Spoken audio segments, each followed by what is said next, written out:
Right hand to the body there from Mashakaryan. Muydinkhujaev hasn't really found any particular rhythm, I wouldn't say. Flicking with the jab. Left hand to the body. 1-2 was better there. The left hand got through. Mashakaryan looking to try and come forward and respond himself, but was short with that combination.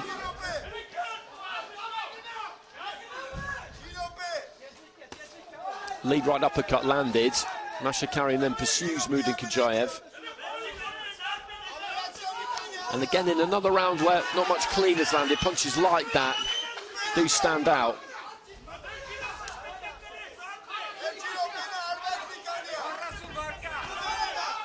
Left hook from Mashakaryan, I think got through. Left to the body did there from Muydinkhujaev. The right hand is the punch that the referee's talking about there. Maybe was a little bit of a slap. 30 seconds remaining in the second. Good left hand counter there from Muydinkhujaev, and he enjoyed that one. And he's doing enough to win this round now.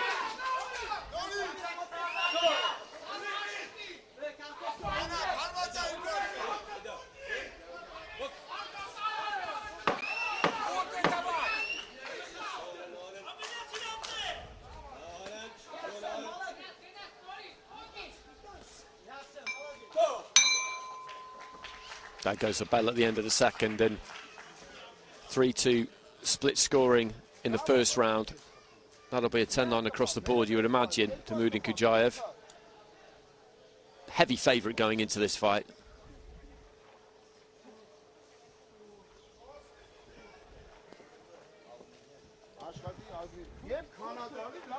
Mashakaryan boxing for IBA-PRO. I'll explain what that is. It's a category created by the IBA for this competition, allowing pro boxers to enter, not under any particular national banner. The reason being that there are countries around the world who don't have a boxing structure or organisation.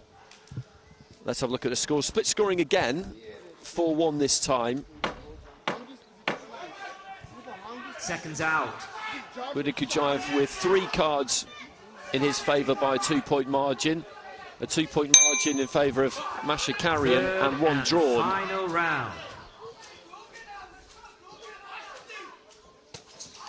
And if you don't have a boxing structure, then you could come and compete under the IBA-PRO banner. If you do have a national federation, then they're not registered to the IBA, then you can still get that with IBA-PRO. And if you have a national federation who are registered but don't allow professionals to box as part of that team, as part of that programme, then you could get here with IBA-PRO. So there's been a few things created for this competition to try and get as many people here as possible.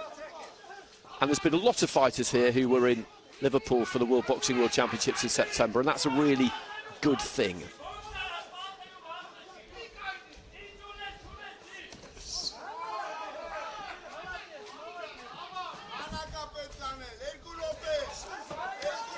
Looking for the left hand there, Mashakaryan. In terms of the scoring, I can see, as I said, how you could go Mashakaryan's way with the first round, but it's not much landed. I don't see how you could score the second round in his favour. Muydinkhujaev has started quite nicely in the third here.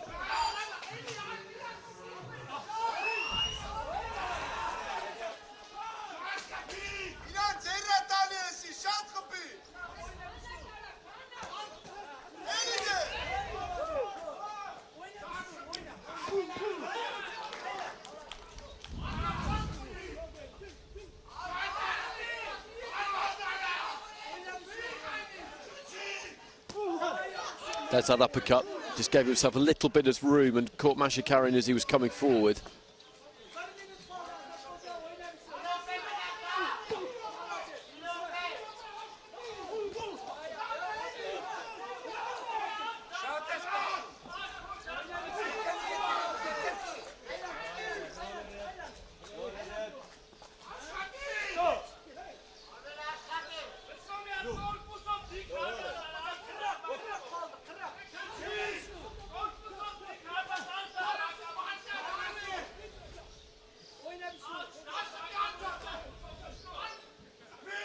into the final 30 seconds. Our opening fight of the session. As I said right at the start, this is a round of 16. If you win your fight, you get through to the quarterfinals. And quarterfinalists are guaranteed $10,000 US, so it's a profitable win. He'll be looking to go all the way to the very end. Muydinkhujaev, a gold medalist, gets $300,000, silver 150, bronze 75.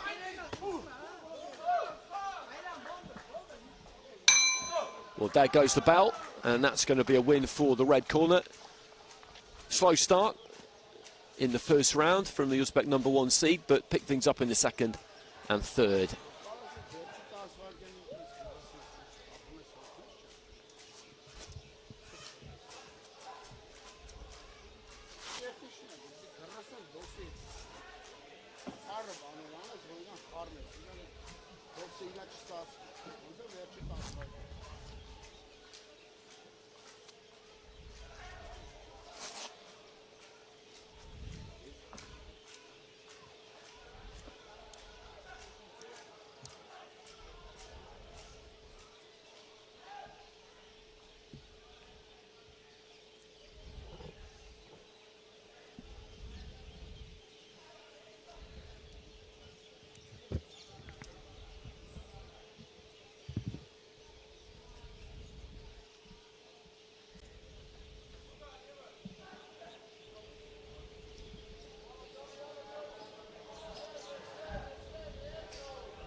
Ladies and gentlemen, the decision goes in favor of your winner via split decision. In the red corner, representing Uzbekistan, Asadkhuja Muydinkhujaev. So it goes away with the Uzbek by 4 cards to 1. The 1 coming from Palestine, 29-28 to Mashakaryan on that card. 3 others, 30 points to 27 for Muydinkhujaev, and Italy goes 29-28 in favour of Muydinkhujaev. So he's safely through. $10,000 US in his pocket. He'll be hoping for a lot more than that.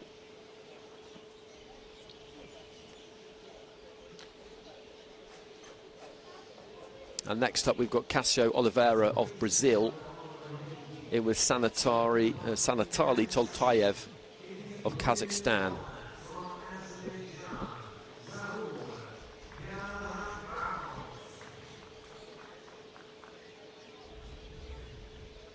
Ladies and gentlemen, your next contest in Ring A is in the 67 kilogram welterweight division.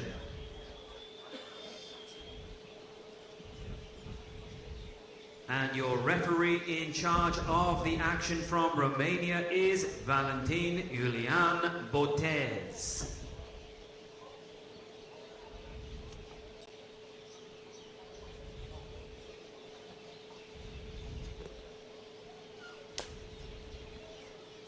Introducing into the ring first and coming into the red corner representing Brazil, Cassio Oliveira Santos. Oliveira got past Kayalile Umkabela of Eswatini by unanimous decision in his previous fight. And his opponent comes into the blue corner representing Kazakhstan, Sanatali Toltayev. Toltayev, meanwhile, beat Gerald Kabinda of Zambia, the 2024 All-Africa Games champion.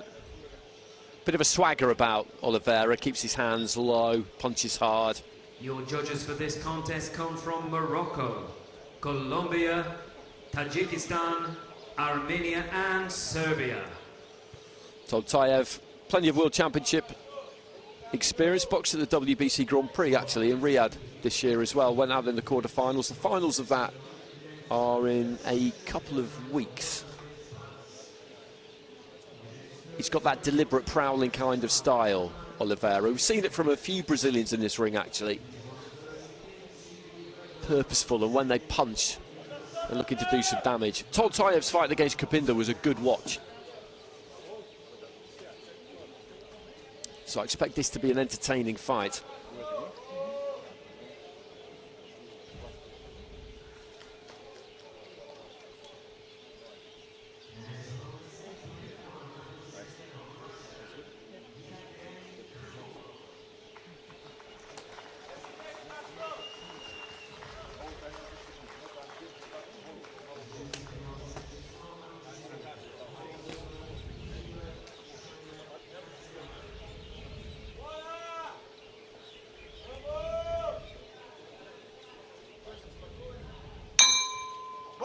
Round one.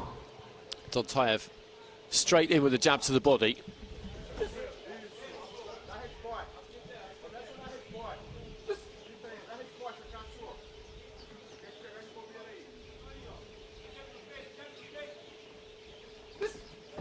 Just short with the jab there, Oliveira. Well short with it as well, actually. Toltayev has made a bit of a move in the early stages here. Landed that jab. Might not look like he's doing much, but of the two, he's the one who's just shuffling in there, looking to get those feet close. You see Oliveira just backing up. Both short with jabs, right hand to the body from Toltayev, then left hand into the body.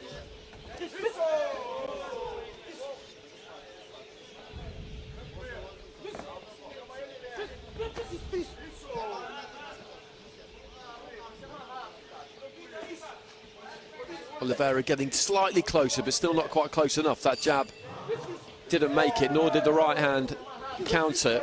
Toltayev stepping in with the left to the body.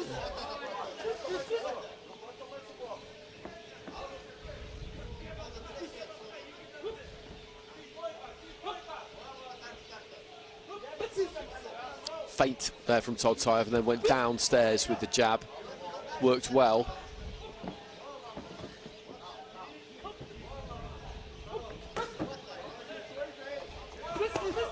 Left hand to the body there from Oliveira. That would have done him some good. He hasn't landed with too much so far.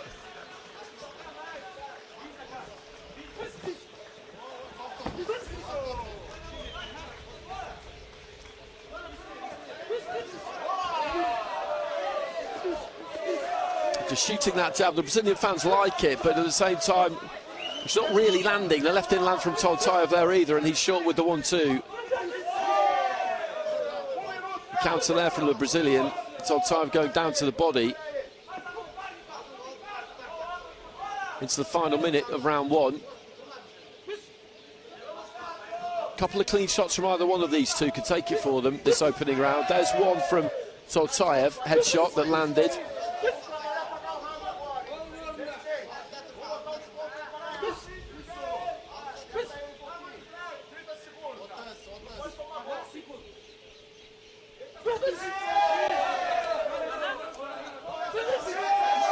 Again, there's the 1-2, but it didn't really get there. This is quite tricky because a jab there from Oliveira maybe just kissed the forehead, just followed up by a left hand that possibly just skimmed the end of the nose, and that's what it's been like, really.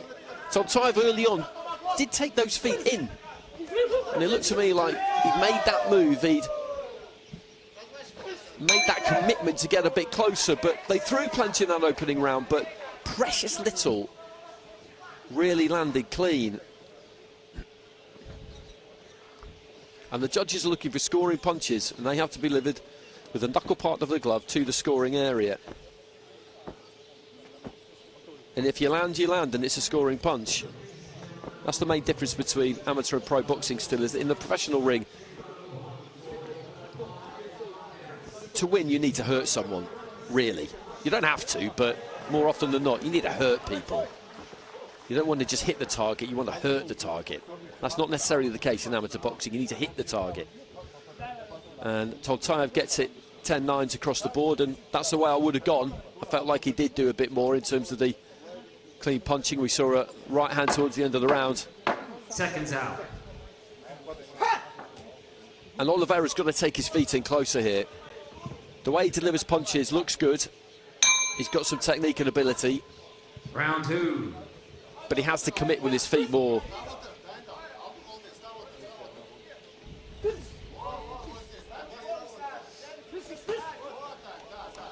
Just trying to hook off the jab there, Toltayev. Didn't quite work. He's creeping forward there, Oliveira.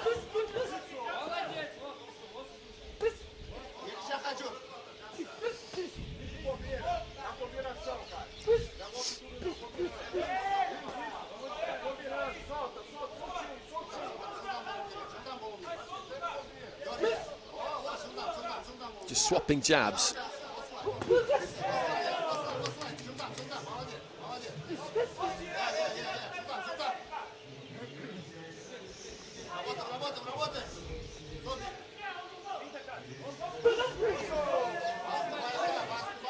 These two just come forward at the same time and clash on the inside. And the second round, very similar to the first so far. There's a right-hand counter from Toltayev.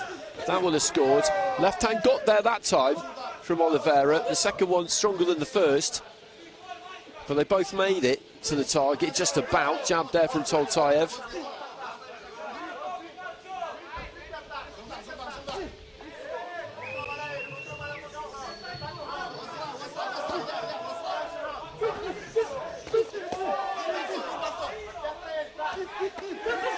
Right hand into the body from Oliveira.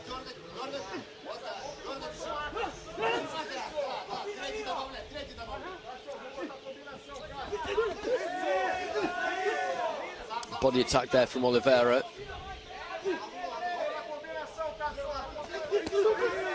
And that's better from him. Toltayev has just gone a little bit quiet. Final minute of round two. Steps forward, lets his hands go. And Oliveira was taking those feet back out.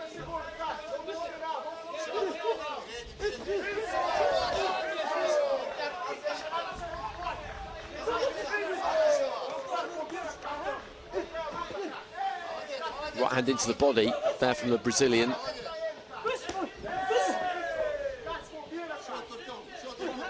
And since halfway, he's been the busier of the two. Left-hand counter there, left hook from Oliveira. Was a good shot. Toltayev trying to ditch that right hand off the back foot. Didn't really work out for him. And he's just found a bit of rhythm here, Oliveira. A bit more, I wouldn't say confidence necessarily, but he's just made a little bit more of a commitment. Right hand into the body there from Toltayev. If the referee wants to break them, he needs to say so and get in the middle of them.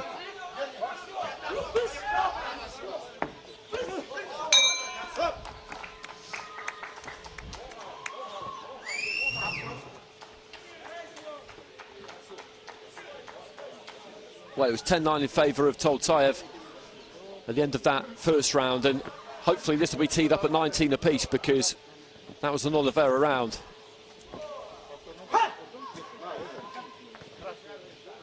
From where I was sitting, that looked like an Oliveira round.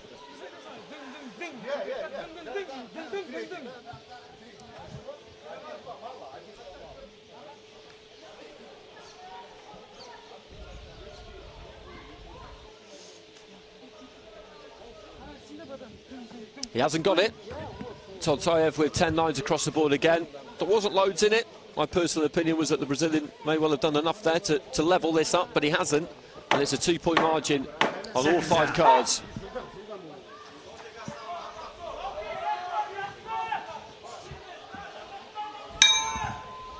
Third and final round. So he's got a lot to do here, Cassio Oliveira. Toltayev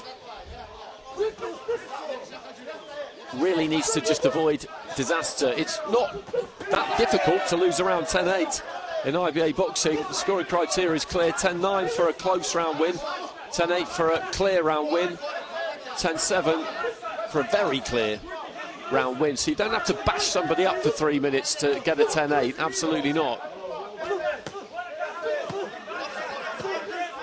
Oliveira has been stung into action a little bit here, I think.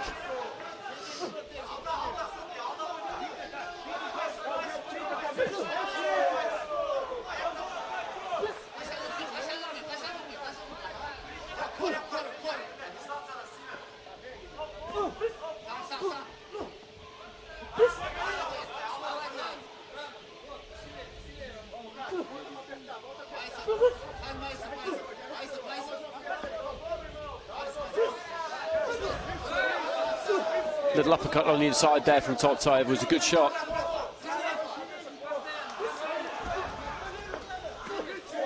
Left to the body from Oliveira.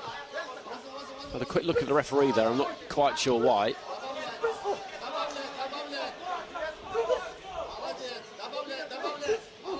Nice right hand counter there from Toltayev. He just shakes out his arms there, Oliveira. And I think when he looks at this back, the Brazilian might feel that he was a little too cautious, maybe a little bit too respectful, particularly in that opening round. I thought he did a lot better in the second round, but the opening round, he was on the outside, he was punching from the outside. and nothing really got there. Toltayev just busying up those hands, the close quarters, and again there, that's good, left to the body, goes up top with the left hand inside the final minute.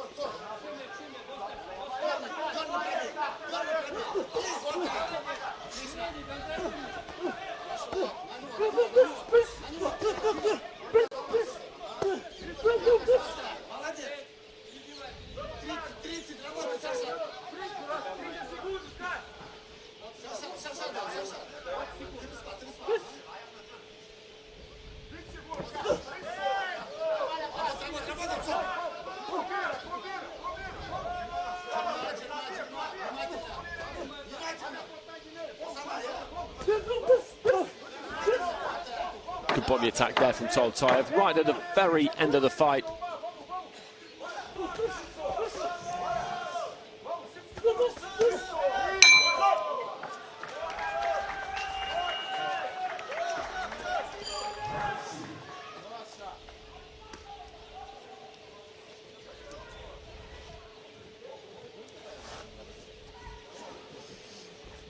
So Toltayev is going to make it through to the quarter-finals, pick up that check for 10,000 US dollars and give himself a chance of getting into the medals. If you can win in the quarter-finals, of course, you're in the semis, and then you're guaranteed a bronze medal.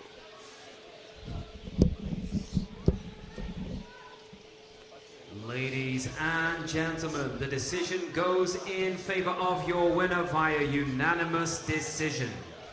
In the blue corner, representing Kazakhstan, Sanatali Toltayev. So through he goes, Sanatali Toltayev. 3 rounds to 0 with all 5 of the judges.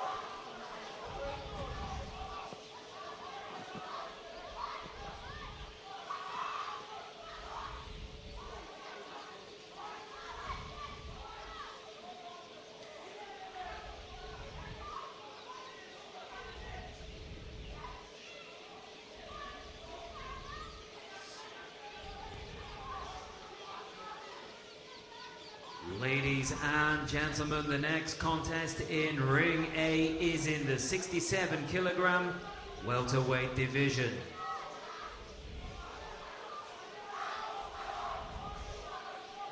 Your referee in charge of the action from Azerbaijan is Faul Aslanov.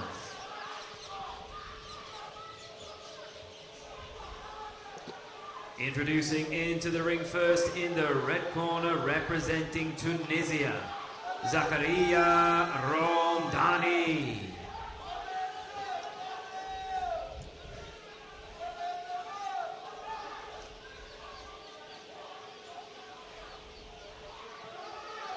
And his opponent comes into the blue corner, representing Uganda, Gerald Turyatemba. Romdhani stopped VY Sophors of Cambodia in the first round with body shots. He's got some heavy hands, people tell me. Your judges for this contest come from Sri Lanka, Afghanistan, Italy, Tajikistan and Latvia.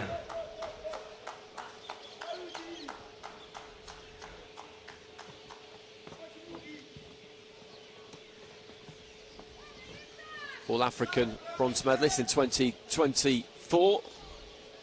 And cantering around the ring, getting in there nice and early. Is his opponent, who beat Andrik Alisop of the Seychelles 5-0 in his first round. 13-0 as a pro. Turyatemba from Uganda, also 22 years old, boxing out of Kampala. So not a ton of experience for either of these two at this kind of level, and a place in the quarterfinals, and that $10,000 US up for grabs here. Romdhani in the red, Turyatemba in the blue.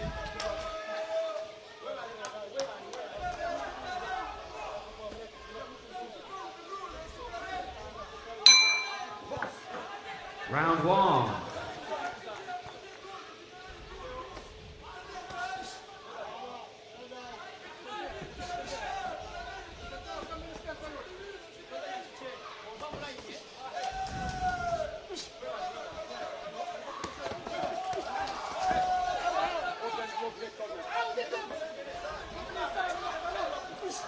Let me go with the right hand there, Romdhani. Looking for the jab, Turyatemba.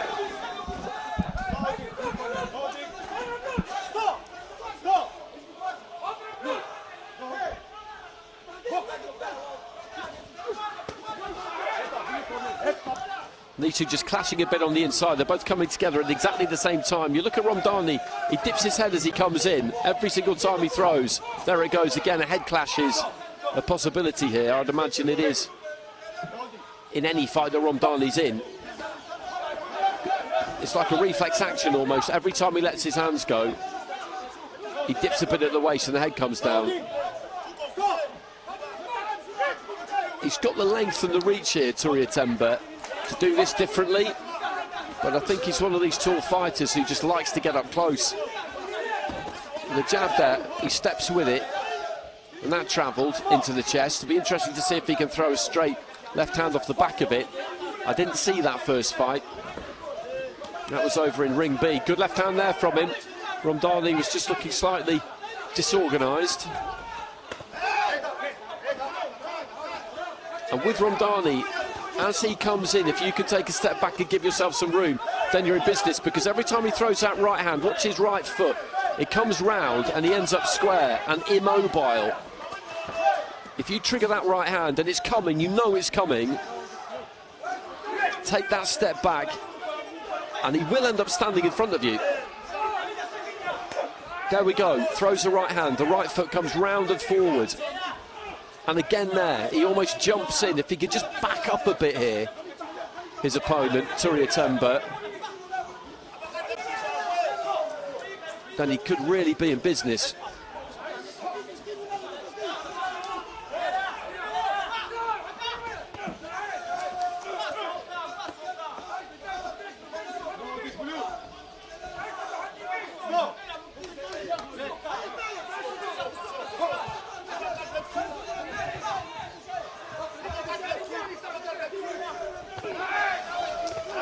Right hand to the body there from Romdhani, and again just throwing that right hand.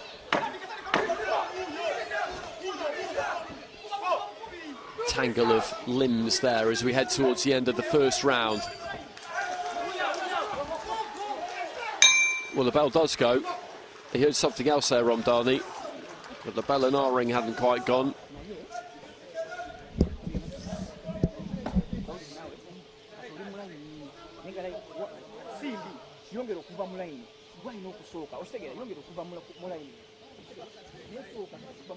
Just getting the breath in between rounds. This is the hottest part of the day. The early stages of the evening session are the most demanding conditions, but darkness is falling.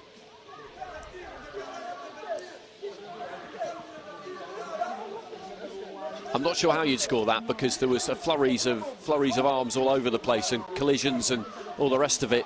Not much clean got through. I felt like Romdhani probably landed the cleaner shots, if anything, of the two. And he gets it, well, fortuitously for me, given that forecast, he gets it 3-2 on the split with the scoring in the first round, but you could have gone either way with it. I just wonder whether Turyatemba's going to be able to just figure out what he needs to do here. It's easy for me to say it from here. Round two. Because I'm that bit removed from it, that bit more distance, but every time Romdhani throws that right hand, that back foot comes round and forward, and he ends up stuck. His feet get stuck. Managed to anchor it better there.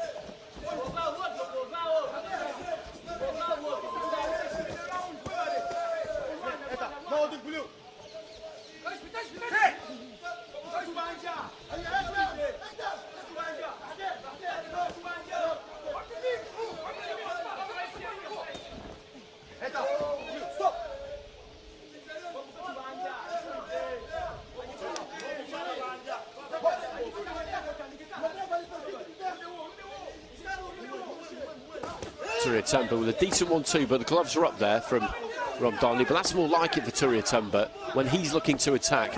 Use that length, use that reach. Good right hand on the inside there from Turyatemba.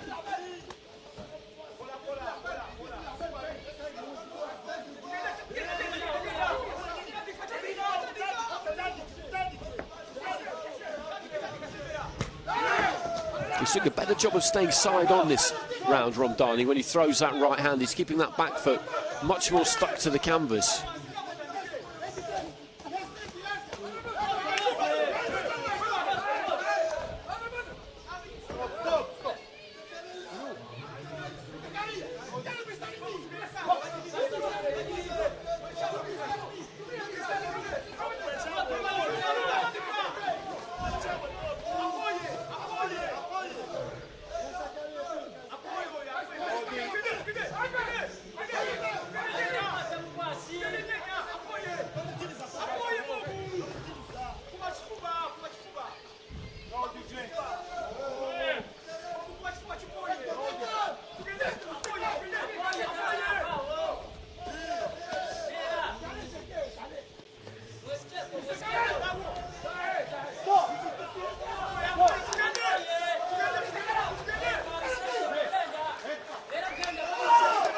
And a point taken there from Romdhani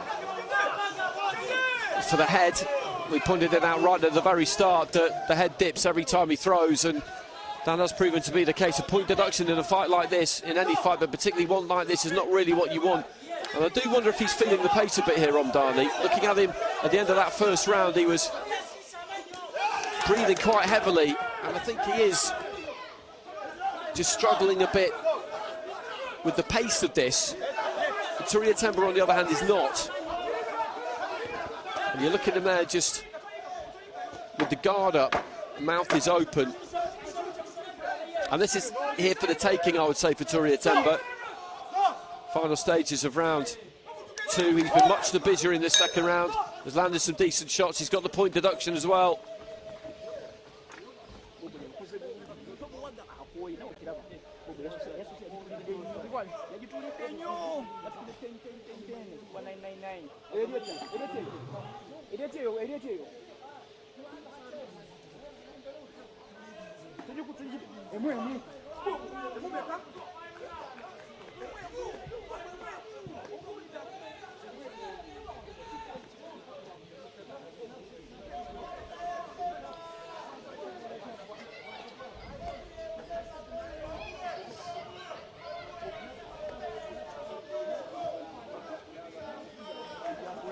And there it is, 10 lines across the board for him, so he's 2 points clear on the scorecard for 2 judges and level with the other 3. But then you factor in the point deduction and he's up on all of them. He's well out of sight with 2 and up by a point on the other 3. So there's a lot to do here. And final round for Romdhani, an awful lot to do. And I think he's feeling the pace. And Turyatemba just needs to maintain his tempo because he's not struggling with this at all. Good right hand there from him. And he's just dipping his head and swinging here, Romdhani.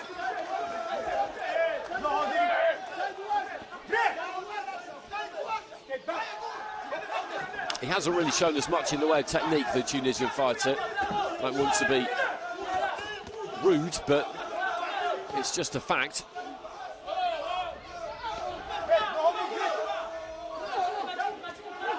And just mauling away on the inside. And what Turyatemba also just needs to think about here is that, yes, he needs to win the round. I don't know what the team will have communicated to him about the state of the contest, but he doesn't want to get a head clash here in this remaining 2 minutes. You can't be worried about it, but just try and keep it on the outside because he's got the tools to do it. It's not really what he does, not from what we've seen in this fight so far anyway, but that head could be a problem for him. He's going to win this fight. I think he's going to win it clearly, but what he doesn't want is to get that skin around the face, the eyes, the forehead opened up. Well, there goes another point, and he's absolutely... He's won this fight now, Turyatemba, and he must know that. He is out of sight, so he just needs to be sensible for the remaining 90 seconds. And throwing that 1-2 and then lunging forward, that isn't what he wants to be doing.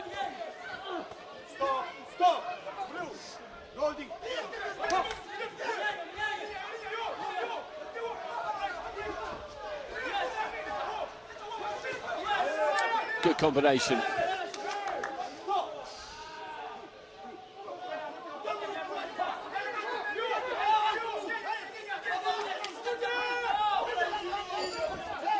And again, they just come together on the inside.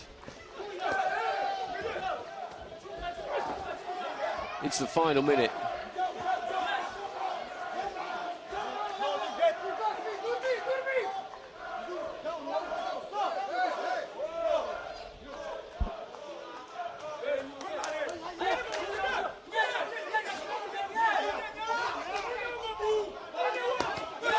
Good 1-2. And if he could just pull back when he throws that 1-2, he was leaning in a bit there, but he dipped his knees through the 1-2. And if he can then just take his feet out, that's perfect. That's the raiding mission. In and out. There's only 15 seconds remaining. And he's won the fight. 2 more points have gone from Romdhani in this third and final round. And there goes the final bell.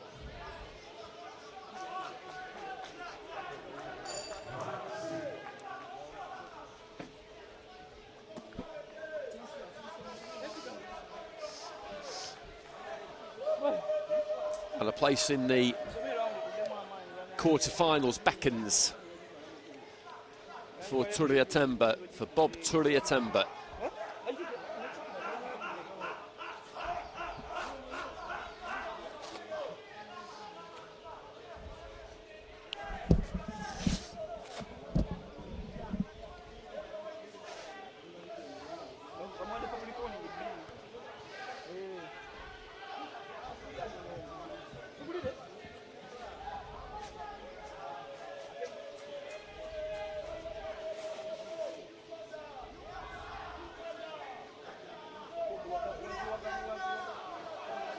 Ladies and gentlemen, the decision goes in favor of your winner via unanimous decision.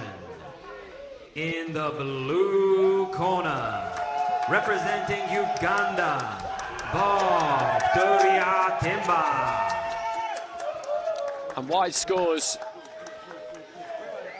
2 points for the deduction. So in the end, it was 29-28, 30-27, 29-28, 29-28, 30-27. If you just put those 2 points back on to give you a more regular score over the course of the 3 rounds. So he's got it on all 5 cards anyway, regardless of the deductions. And you can see the joy there. He goes through to the quarterfinals.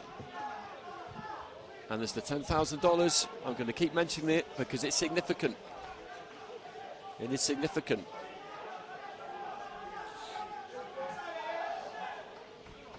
And he's been carried out of the ring shoulder high by his coach.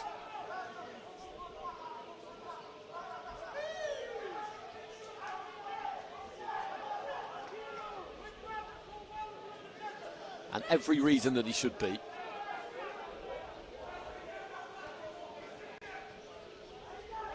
Ladies and gentlemen, the next contest in Ring A is in the 67-kilogram welterweight division.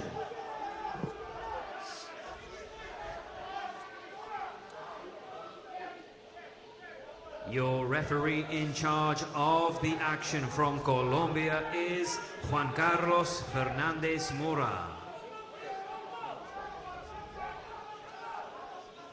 Introducing first, coming into the red corner representing Mongolia, Jandos Askhar.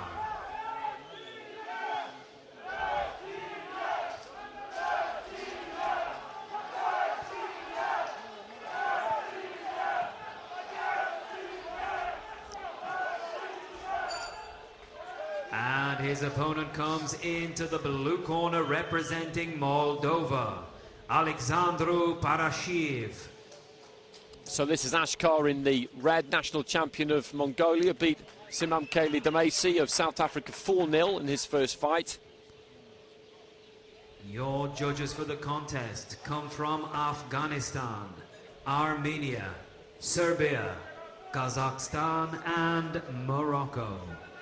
And Paraschiv got past Praveen Kumar 5-0 in his opening fight. A lot of experience. Silver medal at the Euros in 2024. He's been to a couple of World Championships before. European Championships, World Youth, World Juniors. He's been in the system a long time.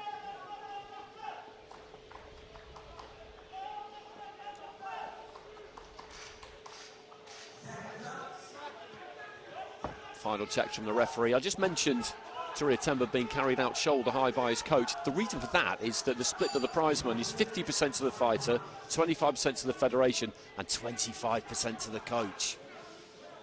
So no surprise that he hoisted him onto his shoulders. So this is our final fight of this session in the 67 kilo division.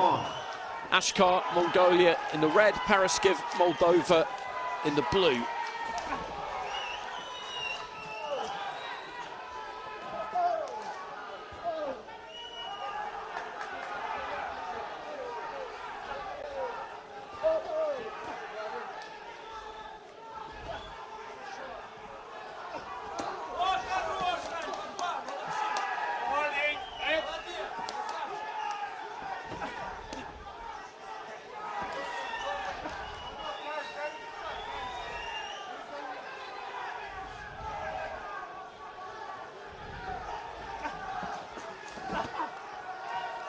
Dismitted with the left hand there, Askhar. Two southpaws here.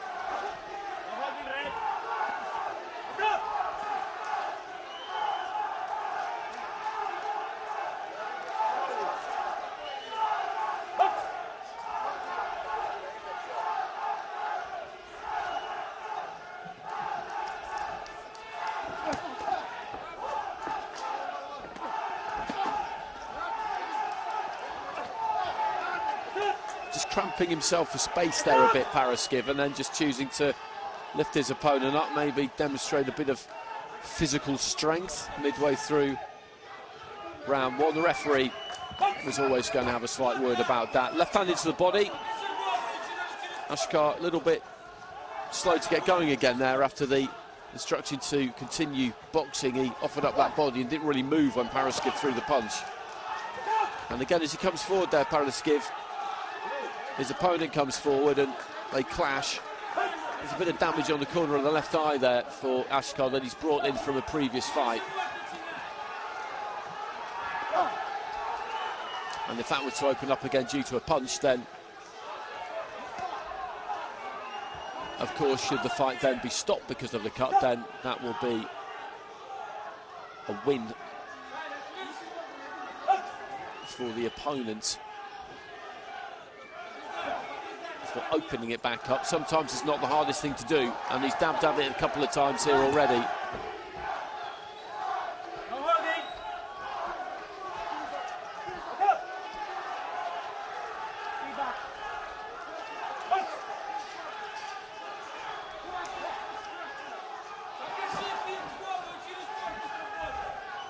Final 20 seconds of the round, and Paraschiv has been the man on the front foot. He's been the man making the running, and what has landed clean has generally come from him. Good right hand there.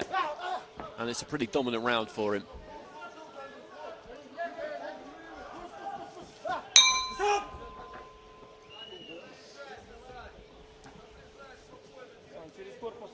He keeps dabbing at the corner of the eye. There's no blood coming from it, but it's obviously bothering him, you can tell.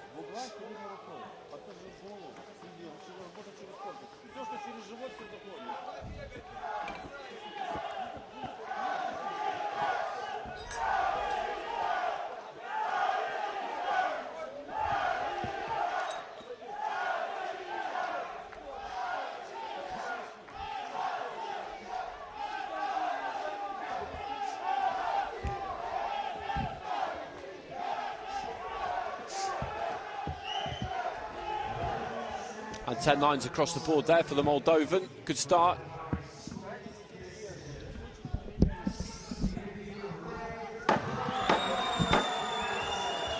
seconds out.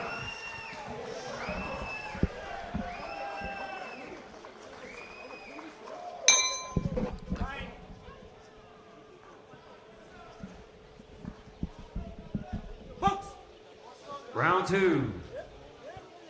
So into the second. Alexandru Paraschiv of Moldova taking that first with a clean sweep. And Askhar has got to offer a little bit more than just rotating around the outside of the ring.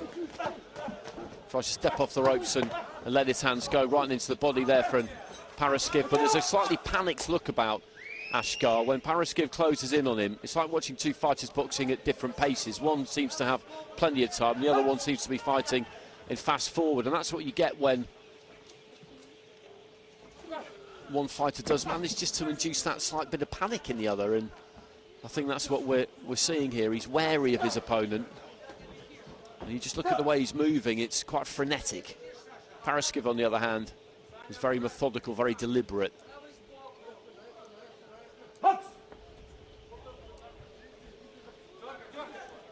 Just pokes out with that jab, Askhar, but it's not a serious punch. He's trying to stay out of trouble here, is what he's trying to do, rather than win the fight. And again, the lead hand there is nowhere near landing, really.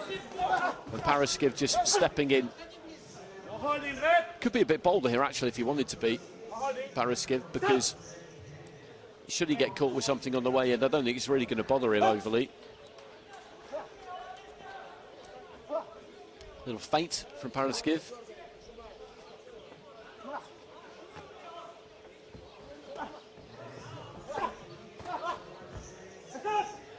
What he does do, Paraschiv, I mentioned it a couple of times in the first round, is although he is purposeful, when he does step in, he smothers his work a bit.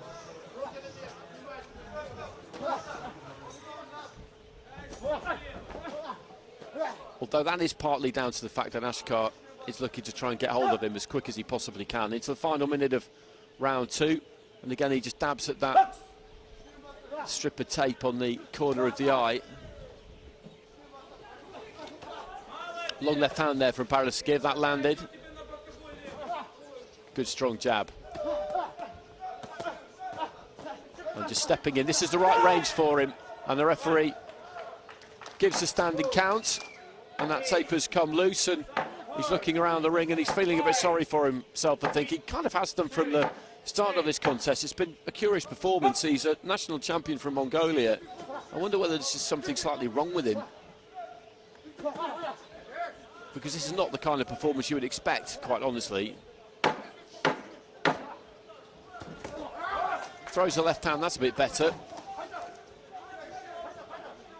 But this could well be a 10-8 round with the judges, not just because of the standing count. That is something that happened. It's not something that means it's necessarily going to be a 10-8, but a 10-8 is for a clear round win, and that was a clear round win.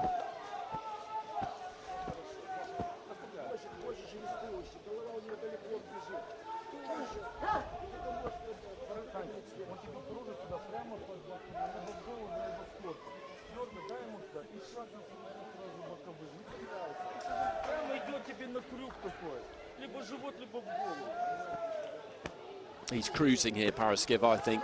We'll get the scores in just a second. And even if it's another set of 10-9s, well, here we go. 2 10-8s. 10-8s from Afghanistan and Kazakhstan, so he's 2 points clear with 3 judges, 3 points clear with the other 2 judges. Even if it had been a set of 10-9s, there's just nothing happening there at all to suggest that Askhar is capable of turning this around. Third and final round.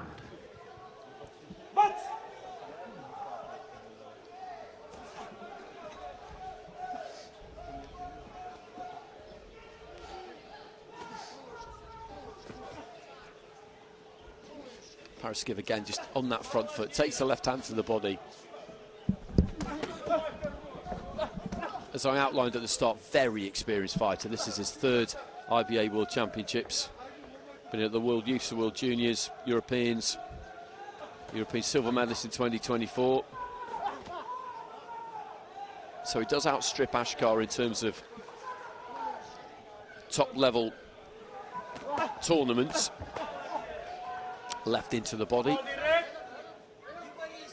He just hasn't really looked at any point, Askhar, like he's wanted to be in there. That's what I've gathered from his demeanour. Good left hand there from Paraschiv.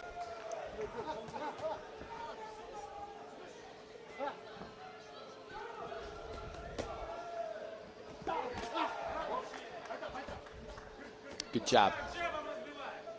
Tripling up on the jab there.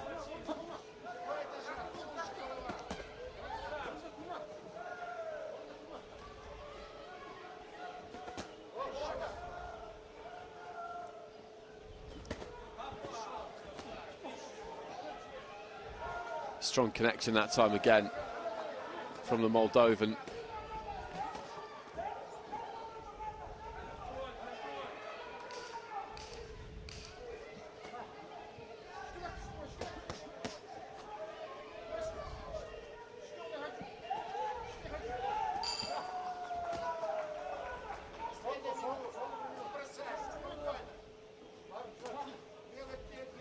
Into the final minute, and this has been very straightforward for Alexandru Paraschiv. He's turned in a good performance, and after a 5-0 win against Praveen Kumar, he's going to pick up another one here, go into the quarterfinals with very few miles on the clock. Strong left hand again there.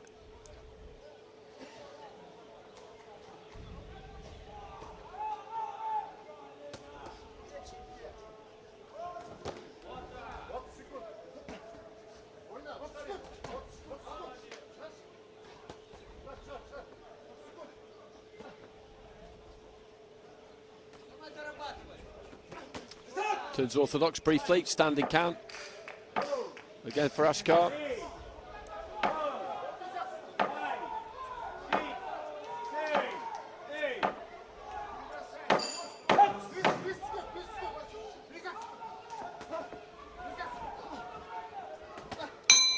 There goes the bell. Touch of gloves between the two, a little mutter there from Askhar. And that will be a comprehensive victory for the Moldovan.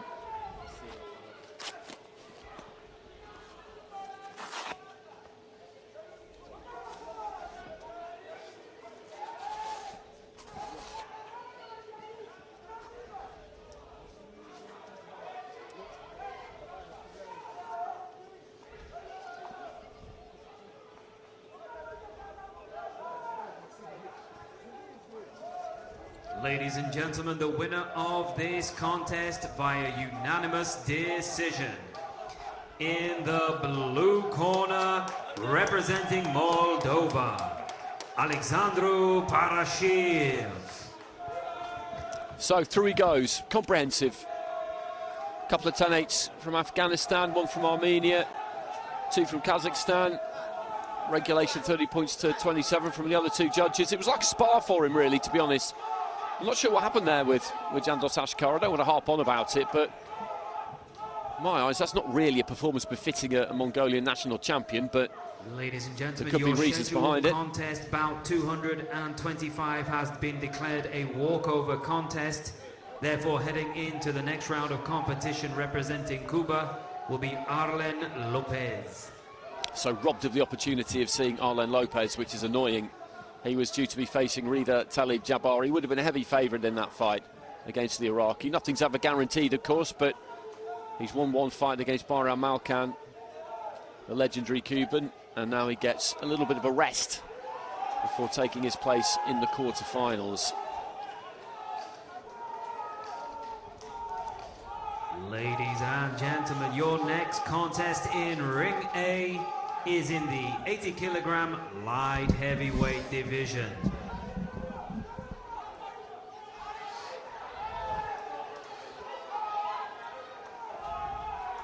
Your referee in charge of this contest from Palestine is Mohammed Abdul Ramleh. Introducing into the ring first, in the red corner representing Tajikistan, Nekru Salimov.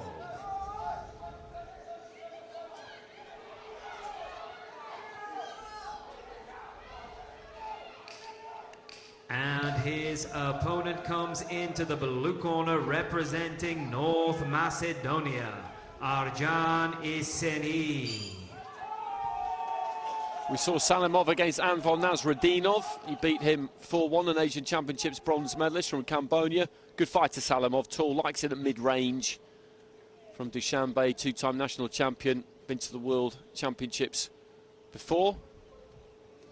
Your judges for this contest come from Afghanistan, Kazakhstan, Romania, Latvia and Tunisia. So that's Salimov. Across the other side of the ring is Arjan Iseni, representing North Macedonia. There he is, from Staten Island, New York, 23. Beat Deepak Shrestha of Nepal by unanimous decision in the first round. Has got quite a lot of experience. European quarter-finalist last year. Quarter-finals of the under-22s the year before that. Was at the World Championships in 2023. 2021 US national champ. He's had a few pro fights.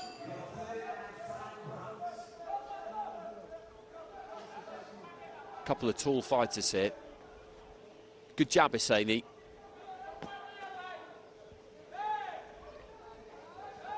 So how might these two gel? Salimov, Tajikistan in the red. Round one. Iseni, Macedonia in the blue.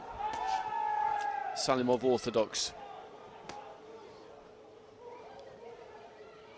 Iseni southpaw.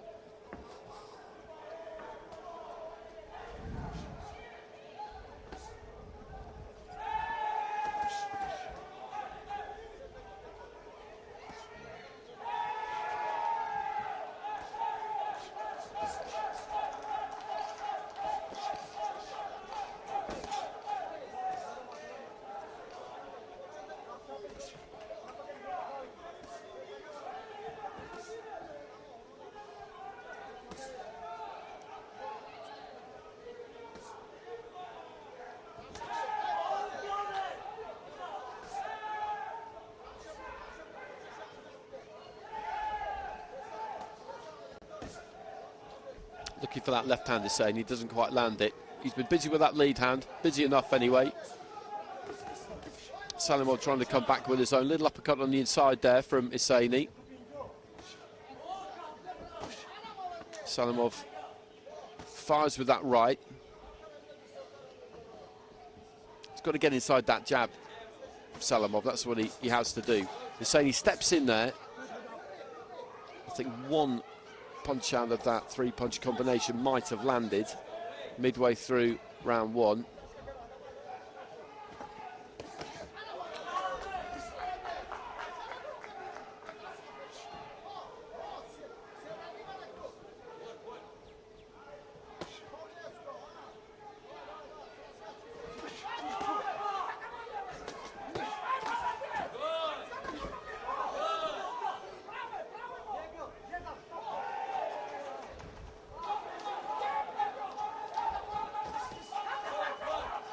Made the commitment with the 1-2 there, Iseni.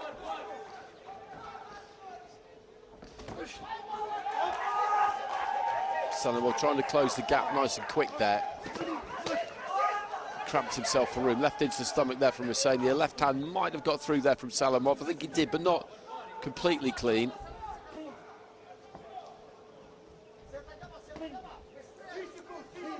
Looking for the jab to the body there, Iseni.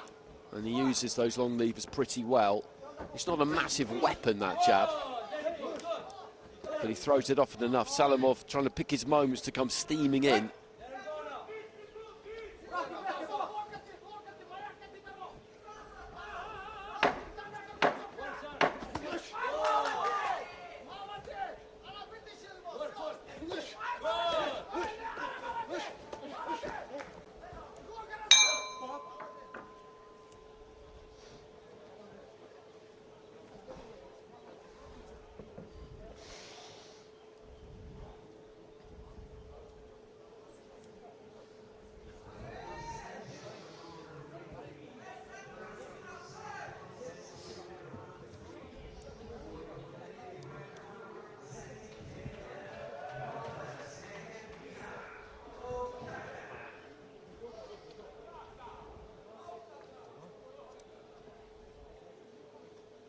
Iseni was the fighter making most of the running there. Did some decent work with the jab, with the 1-2.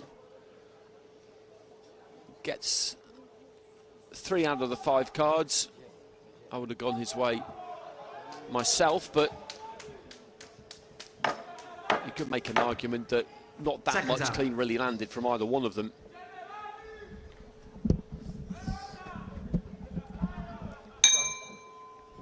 Round 2.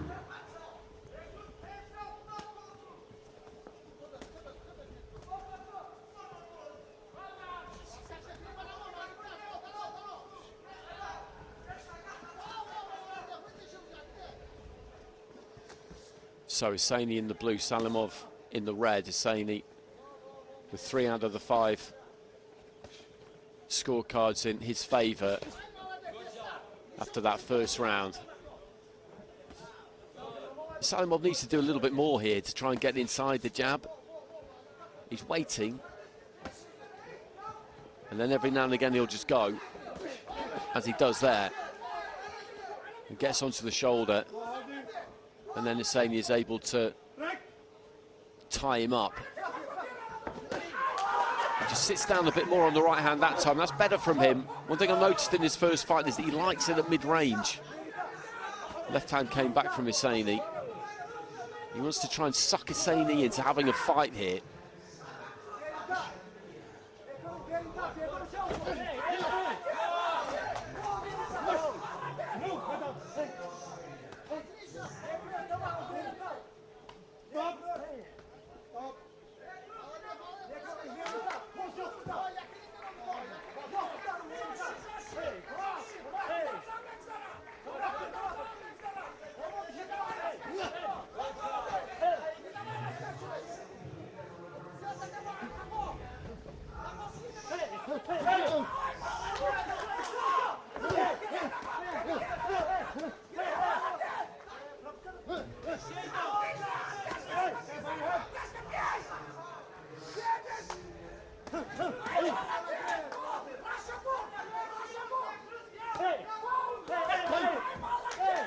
Just letting his hands go a bit more, Iseni, with a bit more fluidity into the final minute of round 2.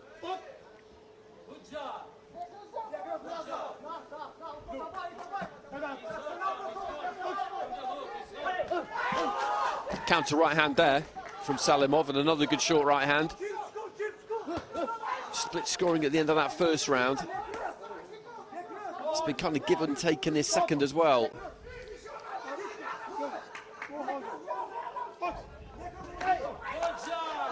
Long left hand there from Iseni. And that's the shot for him, really. There's nothing that Salimov can particularly do about that. Of course, he can tuck up and try and block it, but he can't fight at that range.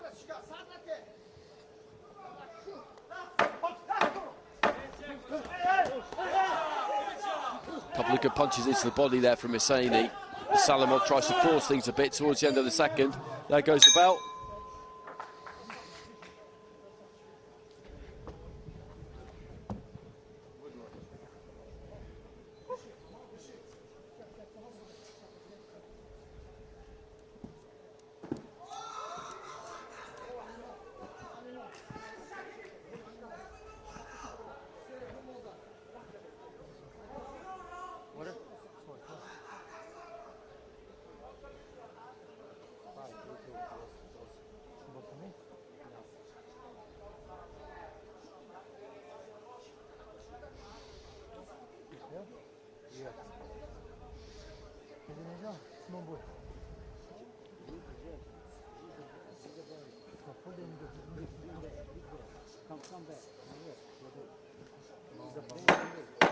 Seconds out. And the scores here have got split scoring in favour of Salimov that time, 3-2 in favour of Salimov. So what we've got is one score of 20-18 in favour of Iseni.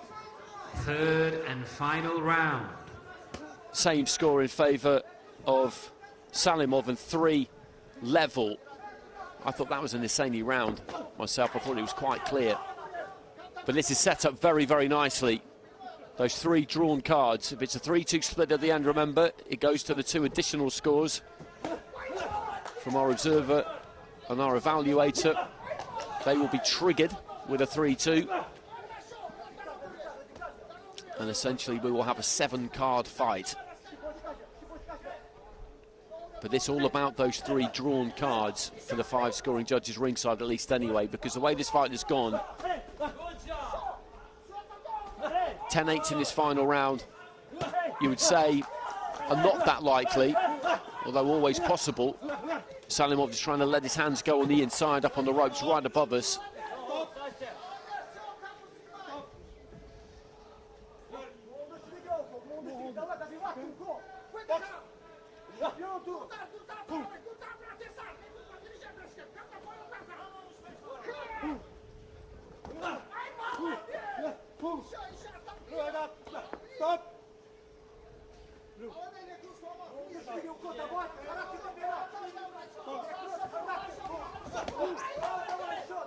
Lead right hand from Iseni.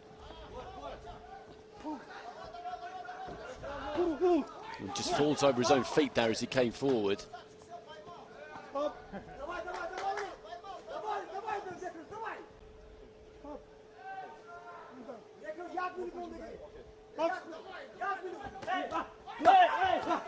Good uppercut there from Salimov. There was a left hand to the body, then Salimov came up with that right hand.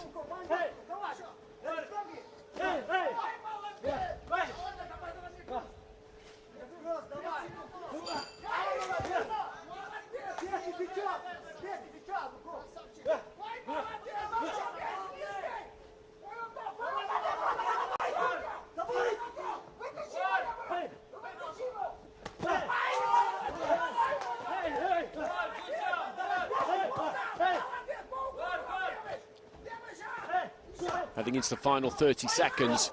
Good uppercut again there from Salimov. Those are eye-catching punches. And a slightly weary look now about Iseni. Can Salimov just press home with advantage here right towards the end? Good left hand as he just comes walking across the ring at him. Not an enormous amount of urgency, but maybe he feels he's landed enough in this final round. If he takes all 3 of those drawn cards, then it'll be a 4-1 split and no need for the 2 extra cards.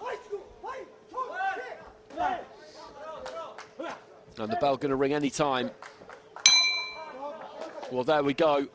And it was Salimov certainly who finished stronger there in the final 45 seconds of that round.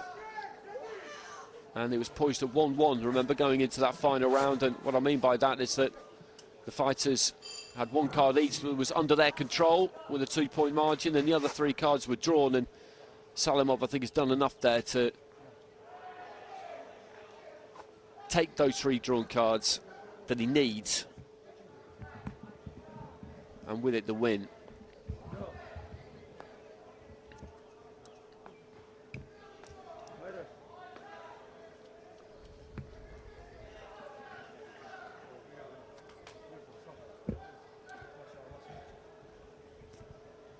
Ladies and gentlemen, the winner of this contest via split decision, in the red corner, representing Tajikistan, Nekru Salimov.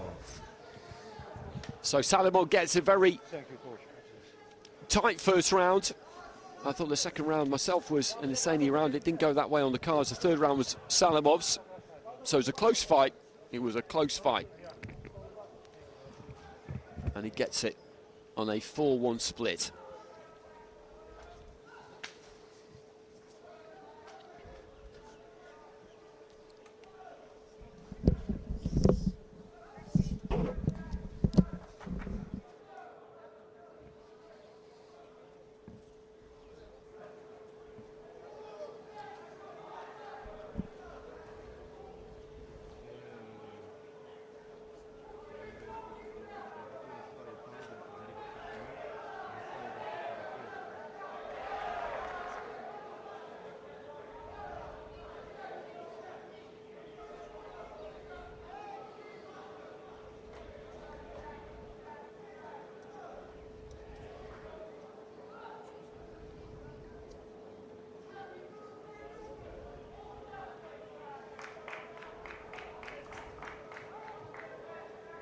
Ladies and gentlemen, the next contest in Ring A is in the 80 kilogram light heavyweight division.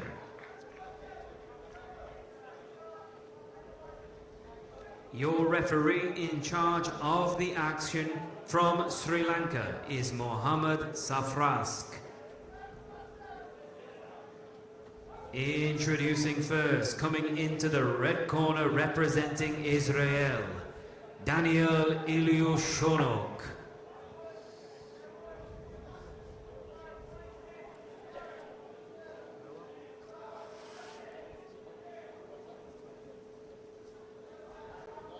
Ilyushonok got to the quarterfinals of the European Under-23s last year.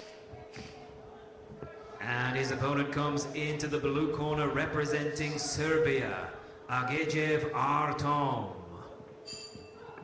Apart from that, Ilyushonok has boxed the World Championships at European Under-22s. He beat Ricardo Nena 5-0 in his opening fight. Your judges for this contest come from Armenia, Italy, the UAE, Kyrgyzstan and Morocco. Artyom, born and raised in Russia, but now boxing for Serbia. And a gold medalist at the European Championships in 2022 for Serbia. Beat Juan Diego Ortiz of IBN Colombia 4-1 in the opening round. My reports are that he was maybe a bit lucky. He got his knees dipped in an 8 count in round 3, but he got there.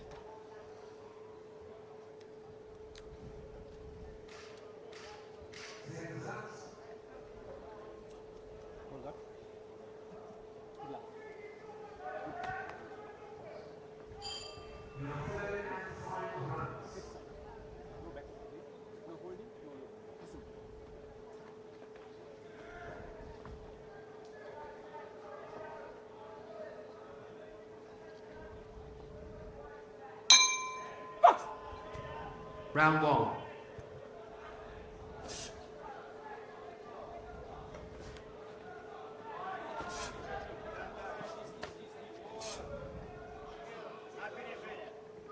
So Ilyushonok, Israel in the red, Artyom, Serbia in the blue.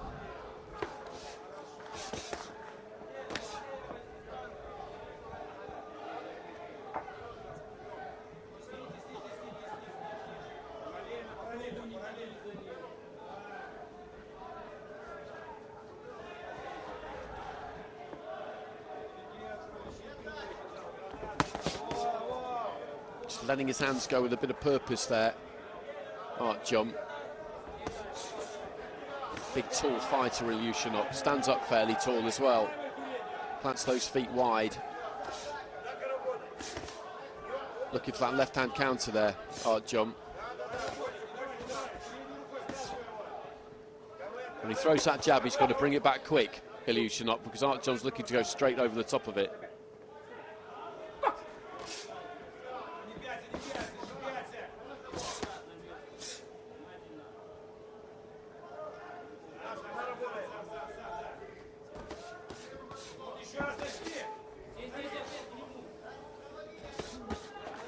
That's a good combination. Left hand down to the body, right hand up top there from Artyom.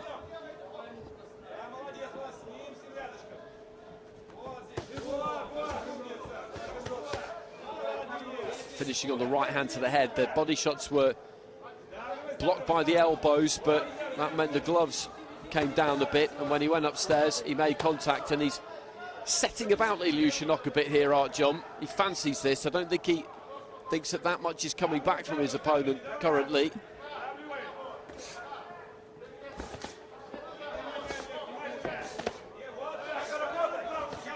Good left hand into the body. He's adept at going up and down. He'll throw one into the body and then the next punch will be up to the head, and vice versa.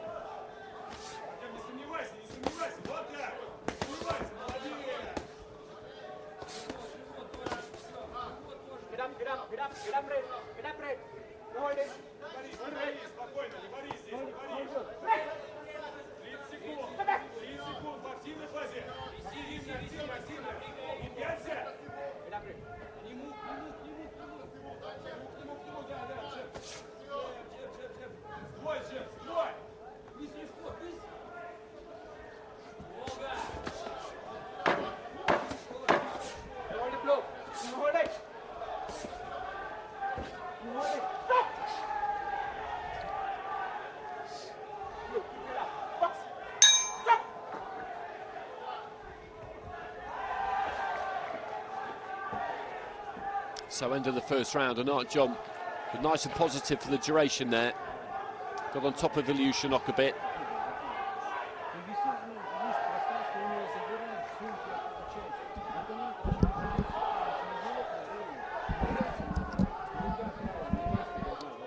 And he's got a big advantage in hand speed. But as I said, he was good in that round, go down to the body, then up to the head. Left hand down into the body, and then you'll throw that right hand up over the top.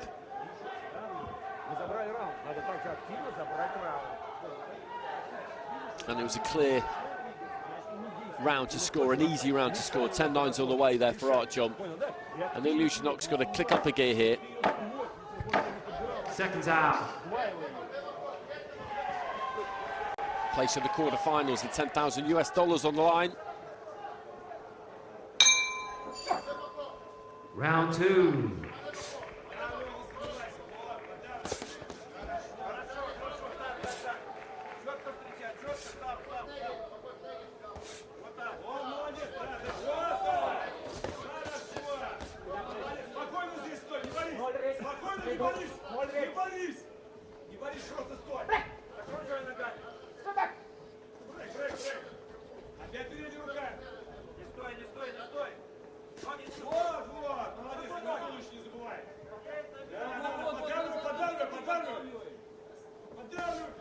Jab to the body there from Ilyushonok, lets that left hand go, doesn't quite reach with it. Artyom gets in close.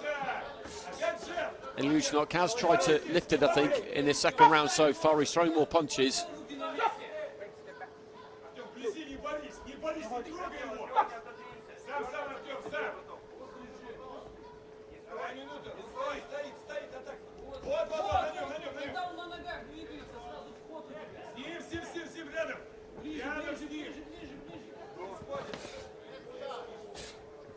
Ditching that left hand in again from the outside there, Ilyushonok, but it didn't really travel far enough. Right hand on the inside does land there from Artyom, and they're both just trading off at close quarters there. But again, it's the fighter in blue who's coming off best in those circumstances. He's got quicker hands. His accuracy's a bit better as well. Midway through the contest here, and it's heading in his direction, looking for a strong punishing jab there, Ilyushonok, and that's a good shot for him, but he needs to keep throwing it. He can't just throw it every now and again.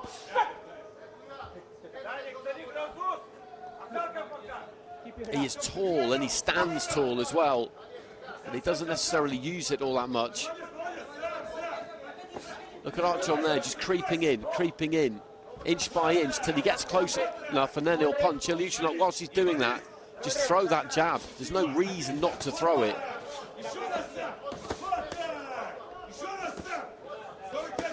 This is better, though, from the Israeli.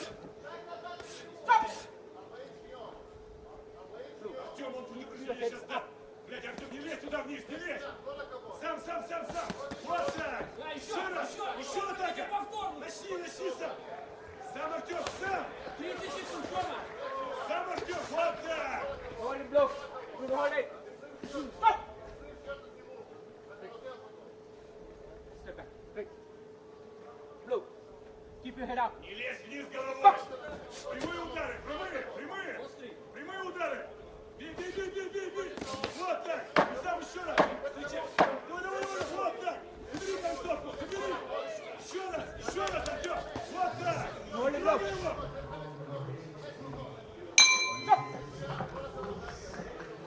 Bell goes to the end of the second round.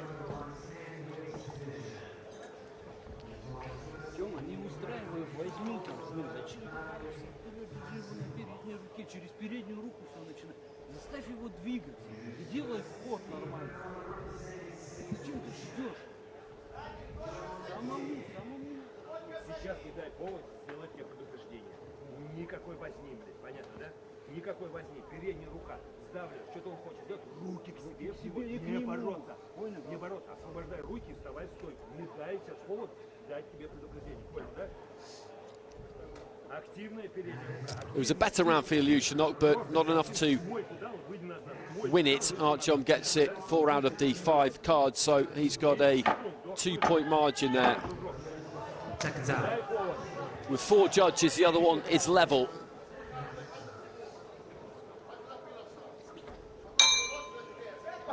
Third and final round.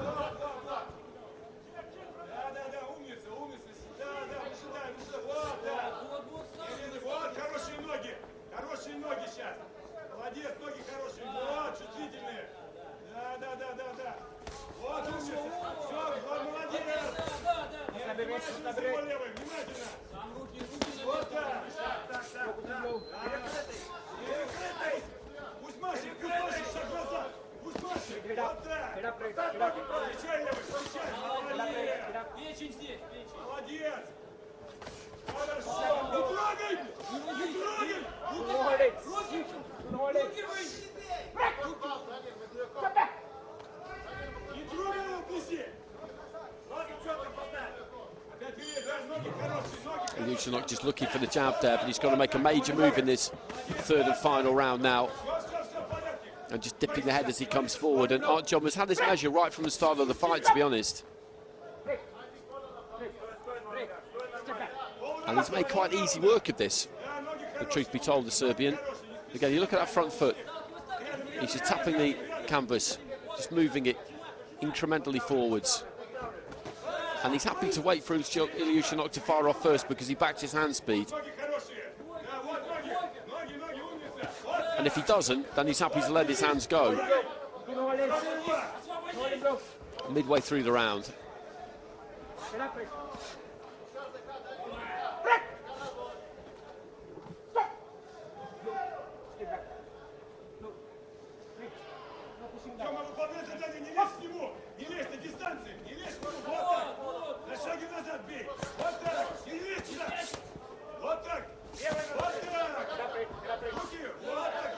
That was better from Ilyushonok. Again, he just poured in with the 1-2 a couple of times there, but as he then leaned in, he got caught with the left hand to the body. And one of the problems he's had, actually, is that when he has had successes, they've been answered back almost immediately by Artyom. They very rarely come at no price, at no cost.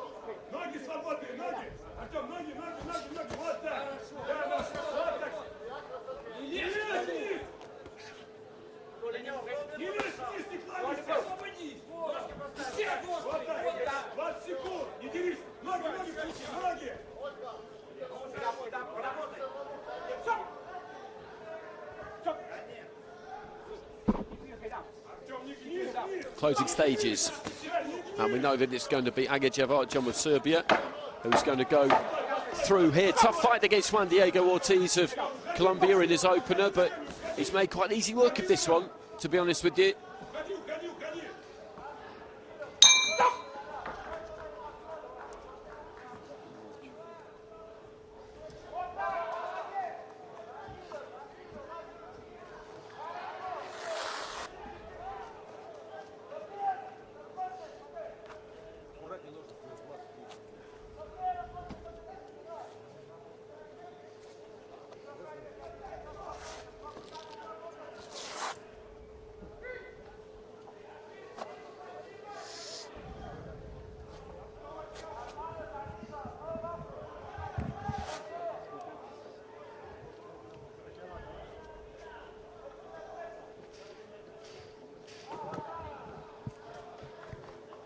Ladies and gentlemen, the decision goes in favor of your winner via unanimous decision. In the blue corner, representing Serbia, Agejev Artyom. So through he goes to the quarter-finals. Good, disciplined, effective performance.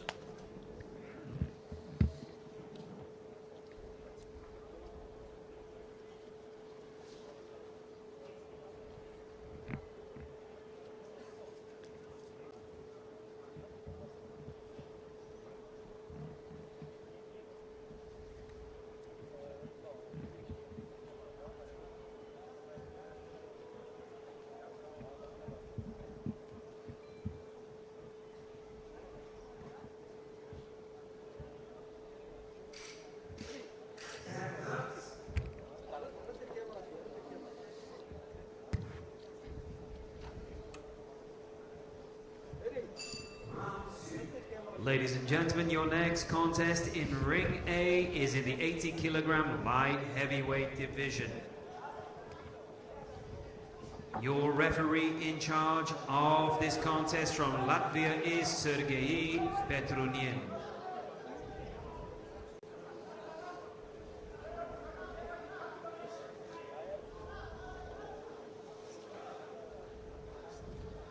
Introducing first into the red corner representing Kyrgyzstan, Bekzhigit.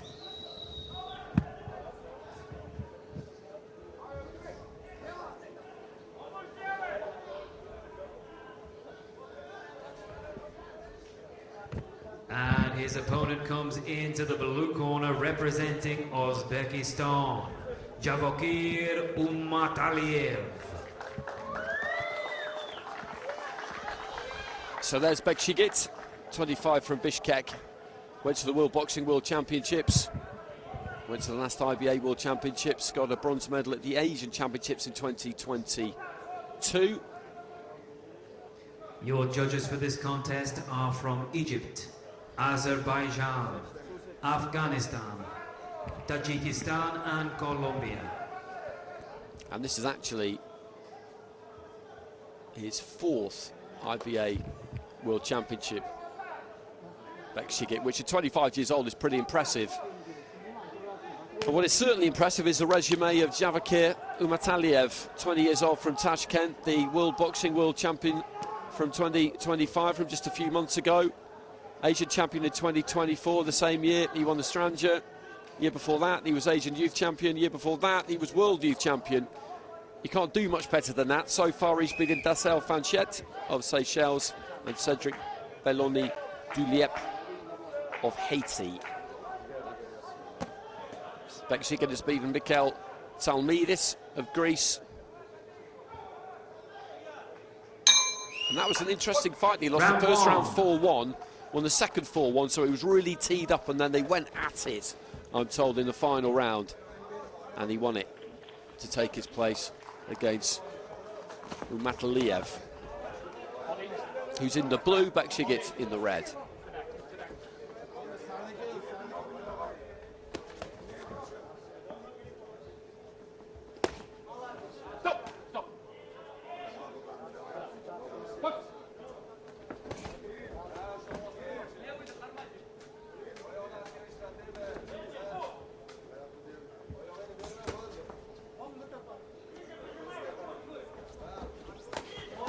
Good left hand there from Ummataliev, just backed up, stepped off and caught Bekzhigit as he was coming into the ropes. Solid sound to these punches from Ummataliev, that right hand into the body.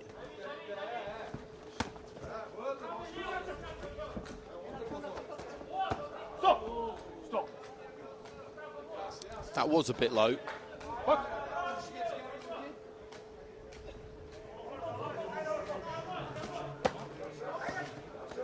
Body shot there from Bekzhigit sounded solid too.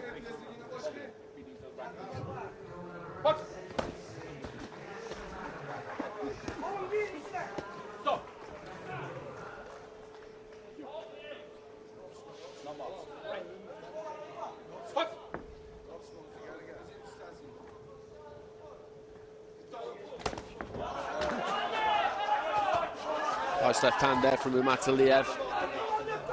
Short, straight. And again, just looking to throw that left. Bekzhigit kind of not quite blundering his way onto the inside, but using kind of physical approach to get there. Ummataliev has got good feet though. If you try and kind of rush him or crowd him, he's able just to give himself a little bit of space. He can step off to the side and he can create those angles. Right hand there from Bekzhigit. Ummataliev, rare occurrence there of that back foot just coming round a bit. He ended up a bit square as he threw his left.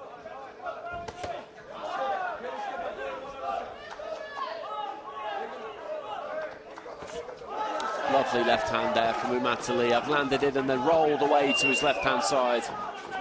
It's a good fight this, it's warming up nicely. Left hand into the body. Ummataliev is having the better of it, but Bekzhigit, you can see he's not just going to cooperate here. And that That could be his undoing, but he's going to bring it. Looking for the uppercut there. Ummataliev didn't quite land it.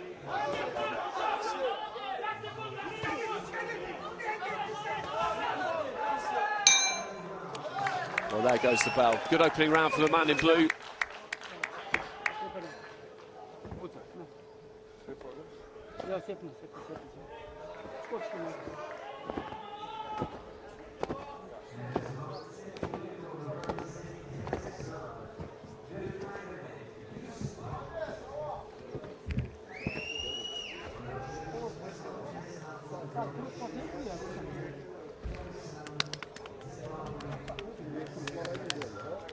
There's that left into the body, up to the head. Well, split scoring. One judge there, the Egyptian judge, has gone for Bekzhigit, the other four going for Ummataliev. It was a clear round for Ummataliev.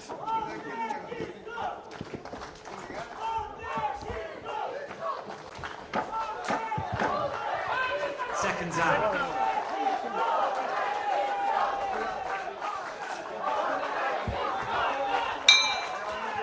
Round two.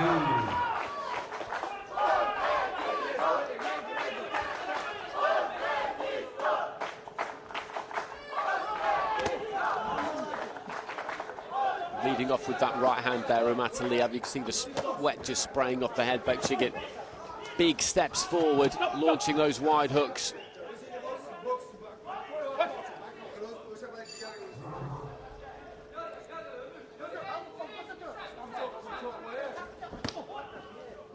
Sliding those feet forward there, Bekzhigit, and looking for that right hand. As I said, he's not just going to go quietly into the night here. That's not what's going to happen, nor should it. This is the last 16 at the World Championships. There's a lot on offer here. A step closer to medals, 10,000 US dollars.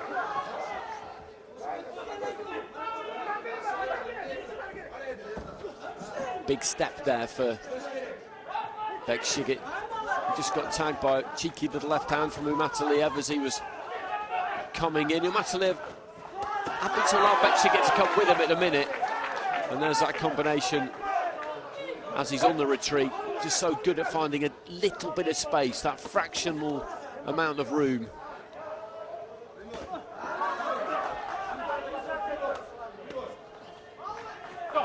Left hand landed there from Bekzhigit, and then he pivoted, pirouetted around his front foot, turned around and found himself in a kind of perfect position. It was very neatly done.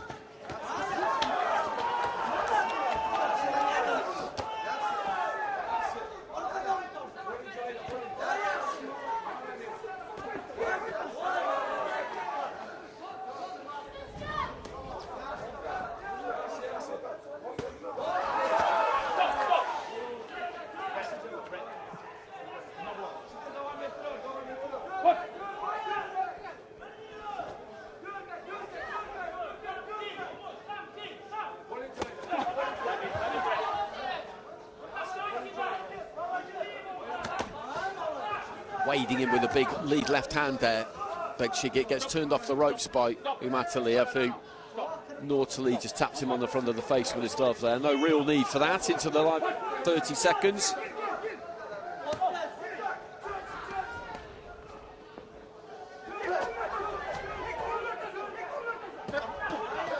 Short right hook there from Ummataliev. Bekzhigit's put plenty into this second round. He's launched plenty of attacks, but again, the scoring punches, the clean punches that have landed, they've been from Ummataliev. They've mostly been with that left hand. It's not that he hasn't been under pressure at times or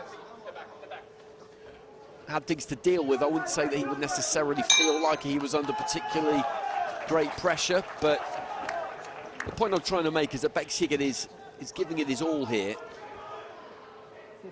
Ummataliev has just got too much for him.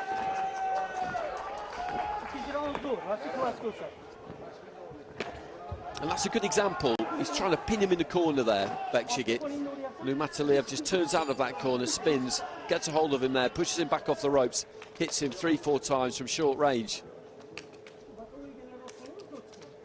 And again there, look at that.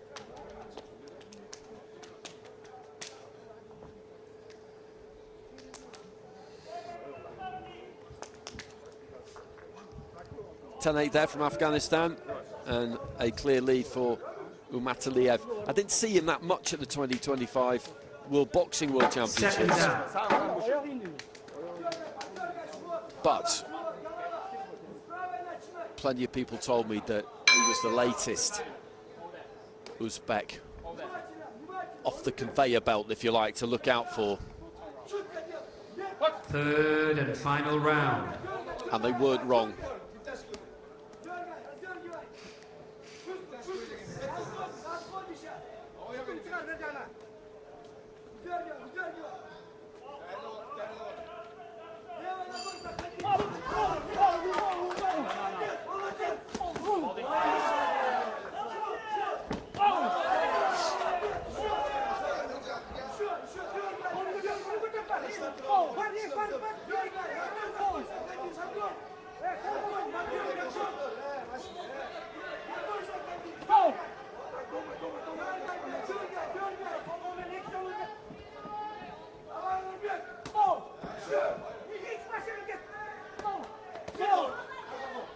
Third and final round.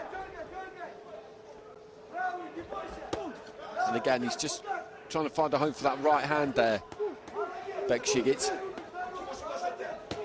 Ummataliev isn't going to go crazy in this final round. He's not gone crazy in the first 2 rounds. He's done what he's needed to do. He's employed that skill set. Those quick hands again, that rapier-like right.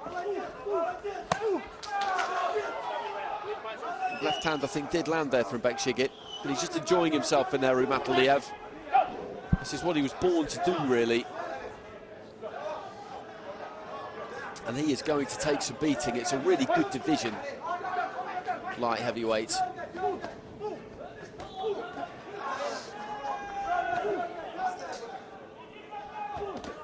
And there's that left-hand counter, and the referee says, no, knockdown. I always find those interesting because the punch landed, and then I think the feet maybe did clash and he went over.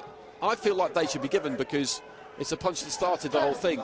Generally, referees in IBA boxing don't give them, and in any case, as I've said numerous times over the last few days, the fact that a knockdown doesn't immediately trigger a 10-8 as it basically does in pro boxing means that it doesn't really matter.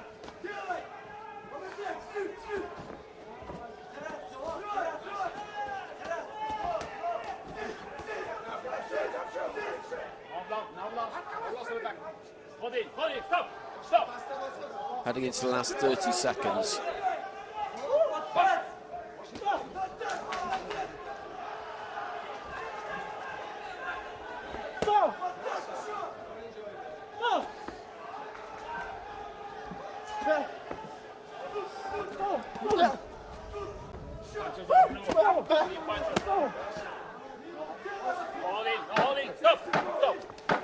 Step back.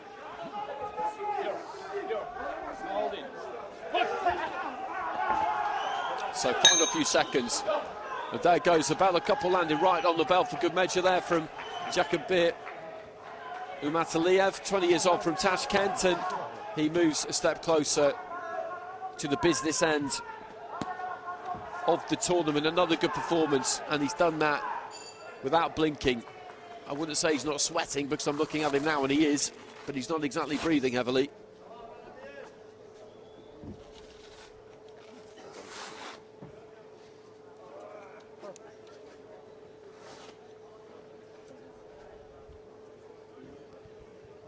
Ladies and gentlemen, the winner of this contest via unanimous decision is in the blue corner, representing Uzbekistan, Jabbar Ummataliev. So that's 3 consecutive wins by unanimous decision for Ummataliev. And he takes his place in the quarterfinals. Well, he gives us the backflip there, Bekzhigit. You didn't see that, despite not winning the fight. I like that. This is a stage, and he's earned his right to be on it. So now we head into the heavyweight division.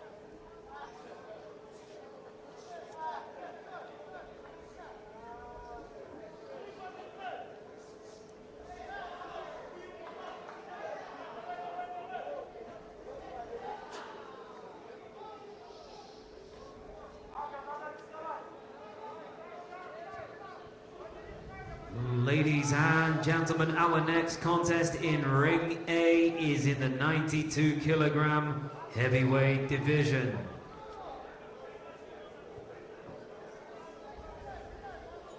Your referee in charge of the action from Kyrgyzstan is Bekzhigit Abdurashidov. Introducing first, coming into the red corner, representing Azerbaijan, Lauren Dominguez Alfonso.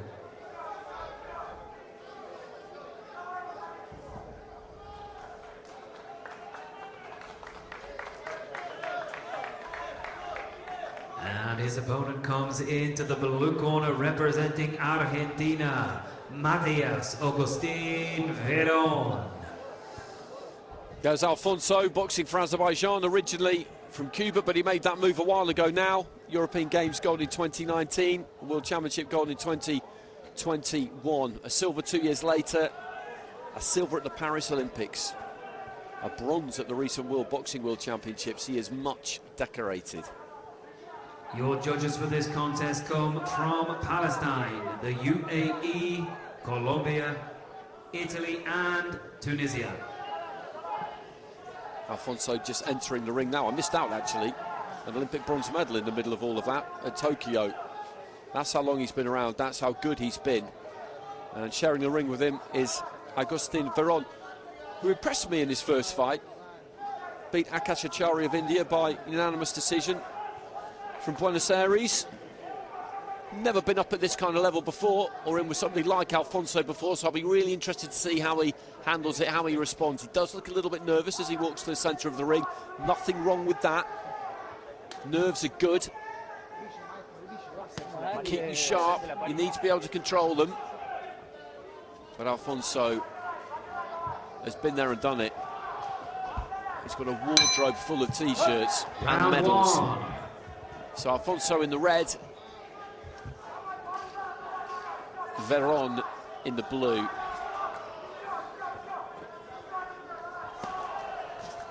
Lost that Paris final to Lazizbek Mulajonov of Uzbekistan, and in Tokyo, when he was down in weight, he was down at light heavyweight at that point, lost to his former teammate, fellow countryman Arlen Lopez.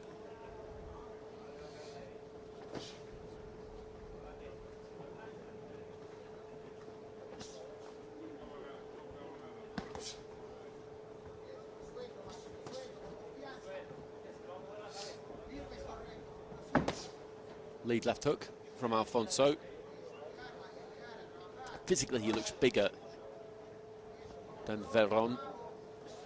This is 92 kilos. The weight division below is cruiser at 86, so that's 6 kilograms, which is not far off a stone. So there's leeway there for somebody being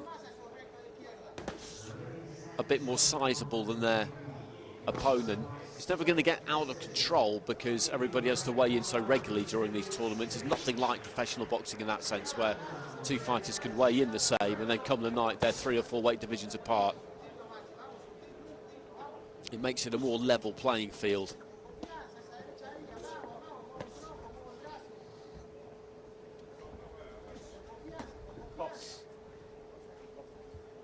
Referee just wanting them to engage a bit more here.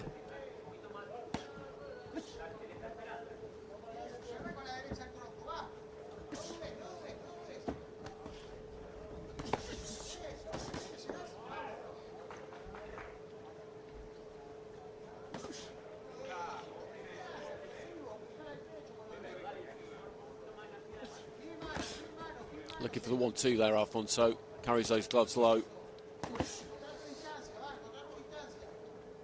Backs his hand speed and his reflexes. Veron staying tight here, staying compact, trying to do the right things, pumping out that jab.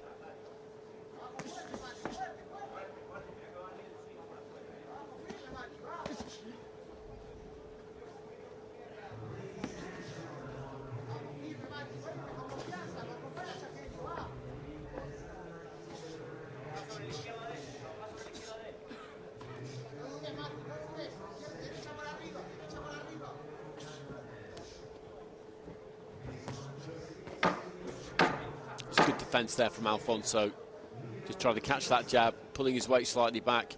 Veron, as I say, he's trying to do the right things here. He doesn't reach with that right hand, maybe just about gets there with the jab. His feet aren't quite close enough. Alfonso, for his part, just had a look really in that opening round, to be honest.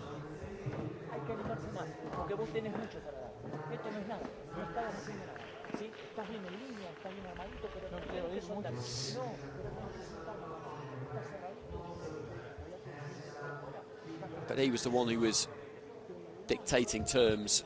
Never really let his hands go particularly.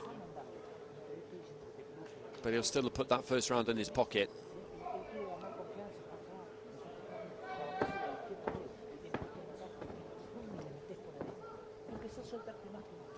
So it was kind of a feeling out round for the pair of them, really, for Alfonso, because he's never seen this guy before, I wouldn't imagine. And he's not the kind to just steam in and go Seconds out. too gung-ho. And for Veron, because this is a massive step up and you just want to try and acclimatise, you want to make sure you start okay, and that'll just allow your confidence Round two to build. It'll be interesting to see what happens in this second round. Is Veron going to look to try and be a bit more ambitious, a bit more expansive? Is Alfonso going to up it himself? You'd imagine that hopefully both of those things will happen. Big right hand there, and straight away the referee has waved this one over. Well, he answered my question, and he answered it very, very quickly there, Lauren Alfonso. He doesn't like this, Veron. He's saying that he's fine. Fighters always do in this situation. It's how they end up doing what they're doing, but that big right hand came in immediately. The hand speed is blistering. It was almost the first punch he threw in the round. There are a couple of lead little tippy taps with the left hand. Just fencing away like he did in round one. And Veron does get a little bit closer and gets caught immediately there. I just asked, will he make a bit more of a commitment? Will he look to be a bit more ambitious? He wasn't throwing huge shots, Veron, but he had just slid in a little bit tighter. And that, when you're up against someone like Alfonso, that is the kind of thing he will register. You're now on his radar, you're within range. And that right hand didn't travel very far at all. But he was so quick. And the referee just having a good look at him there. And it's an unfortunate experience for him, but there's nothing to be ashamed of here, because this is a huge step up. And it's about levels. He's a young man. He's got plenty of time. But that was a harsh, harsh lesson. It had taken some confidence from the first round, and correctly, but Alfonso was having a look. And then as soon as I say, as soon as he got that little bit closer, and he appeared on the radar within range and there to be hit, he hit him.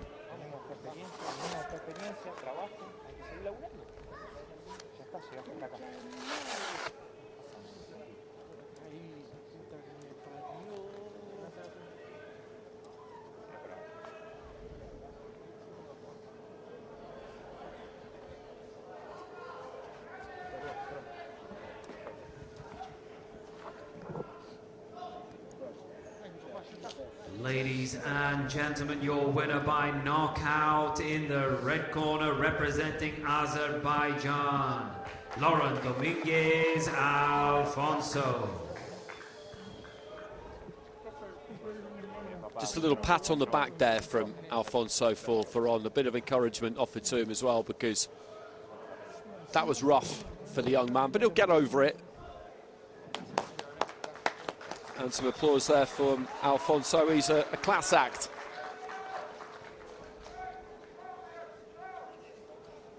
And into the quarterfinals he goes, which is very, very familiar territory for him. And here we go again. Start of the round, it's exactly like it was in the first. But Veron is just getting a little bit closer there, I think. Inching forward, and there comes the right hand. It's so quick. On the side of the head, and down he goes. Rapid. It's like he put his hand in a trap there, Veron. The spring just snapped. And all of a sudden, he was on the canvas, probably wondering exactly how he got there. Ladies and gentlemen, our next contest in Ring A is in the 92 kilogram heavyweight division.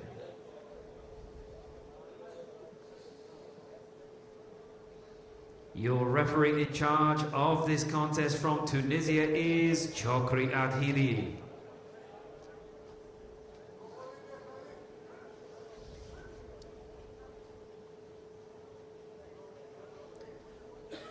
Introducing first, coming into the red corner representing Kyrgyzstan, Bakit Toktusun.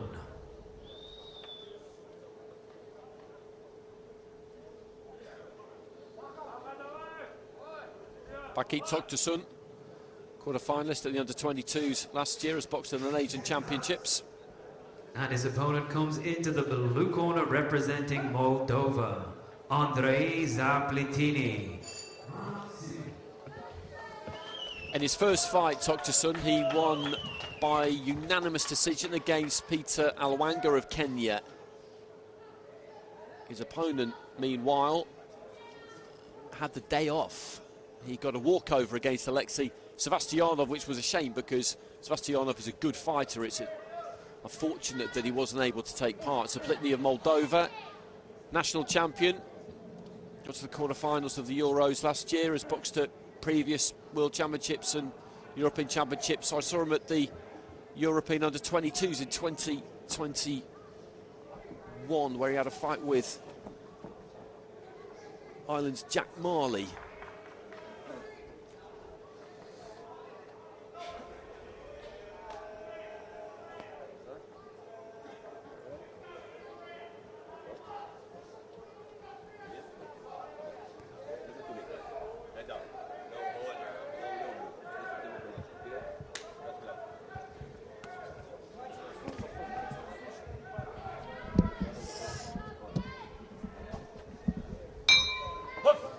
Round one. So Toktusun in the red, Zaplitny in the blue.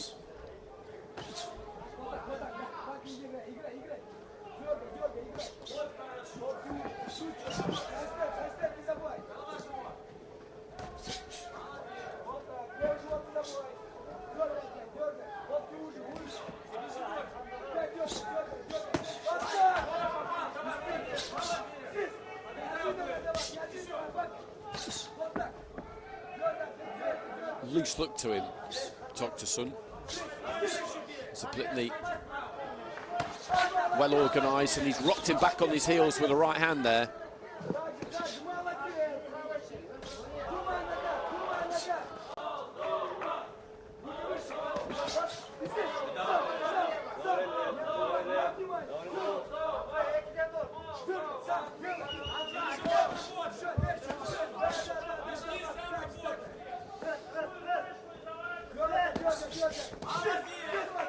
Again, just working the hands nicely there. Zaplitny, the right hand through the middle, got through, and that one certainly got through as well. And the referee has waved this one all over again, and it's our second consecutive knockout. Another sensational finish, this time supplied by Andrei Zaplitny. And they've got to get him down on his stool because he's in that condition here, Toktusun, where, again, I've said it a few times over the last few days, he doesn't really know what has happened. He's shaking his head and insisting that he's fine, but that right hand just caught him. There didn't seem to be all that much on it, but he was maybe standing a little bit tall, and as soon as it landed, you look at his body there, it's a bit like he's been switched off, just crashes to the canvas. And you can tell by the way a fighter goes down whether they've got any chance of realistically getting back up and being able to continue. If they go down in stages, if they turn a hip or put out a hand and break their fall, then you know that their wits are about them as they go down. If they go down like they've just stepped off the edge of a building, then you know that they're not going to be able to come back from it. Well, that was dynamite from Zaplitny there. He's got some power in that right hand. Ladies and gentlemen, the winner of this contest by knockout in the blue corner, representing Moldova, Andrei Zaplitny.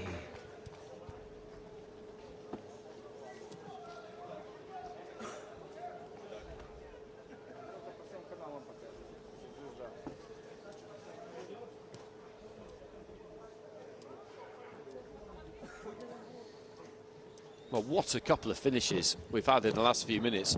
Absolutely sensational. And the more you look at that, the more you wonder how it's done quite as much damage as it has. It hit him right on the chin. Right on the chin.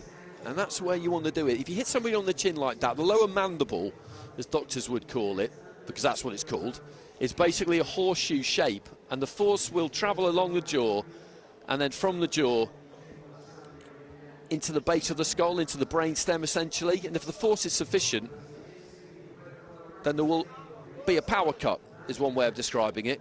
A short circuit, you'll lose control, and you'll go down. The next contest in round A is in the 92-kilogram heavyweight division. Well, what an act to follow.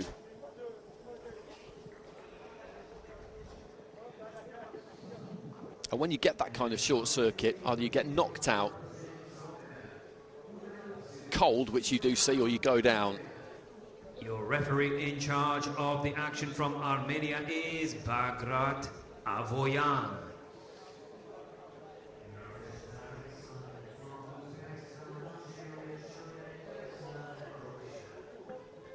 Introducing into the ring first and coming into the red corner representing Uzbekistan, Turabek Kabibulayev.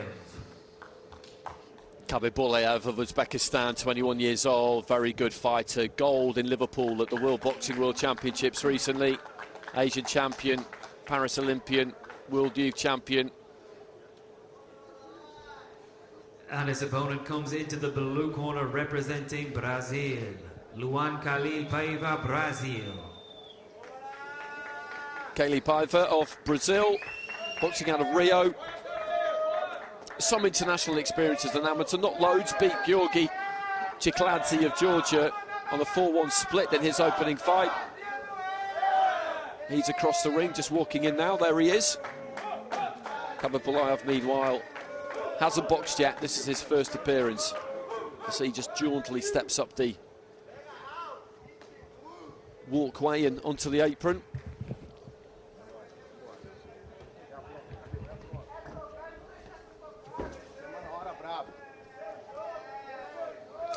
Are we going to get the hat-trick? We've had consecutive knockouts. Single punch knockouts as well, and they're rare.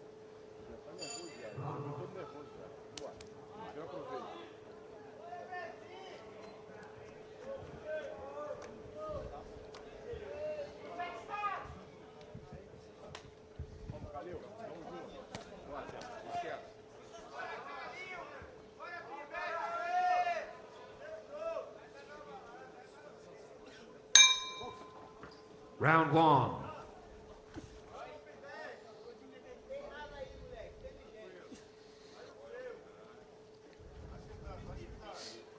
So Kabibulayev, southpaw, as is his opponent, Paiva.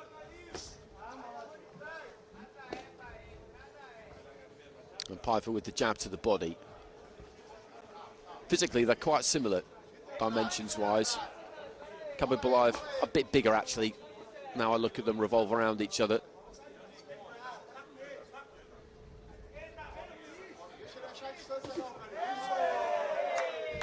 Jab to the body from Kabibulayev, part of that Uzbek team that has such a sensational Paris Olympics in the men's.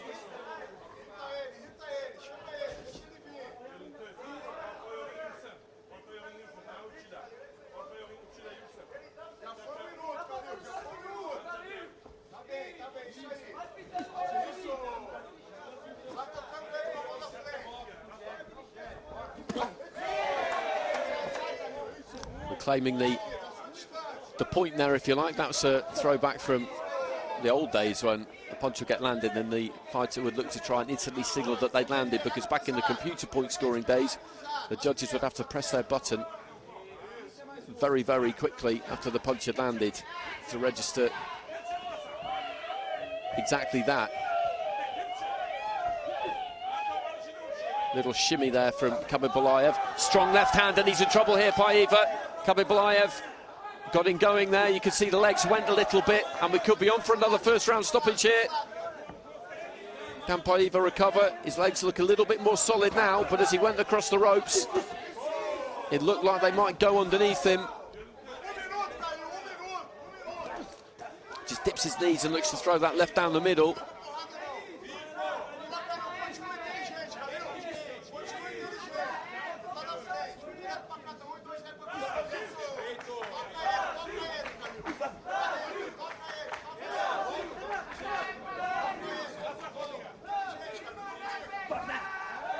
Looking for that long left hand. And Paiva has been sensible since that flash point, because my eyes did not deceive me there. He caught that punch, and as he was moving across the ropes, there was a little wobble. He did well to stay up. Final few seconds of round one.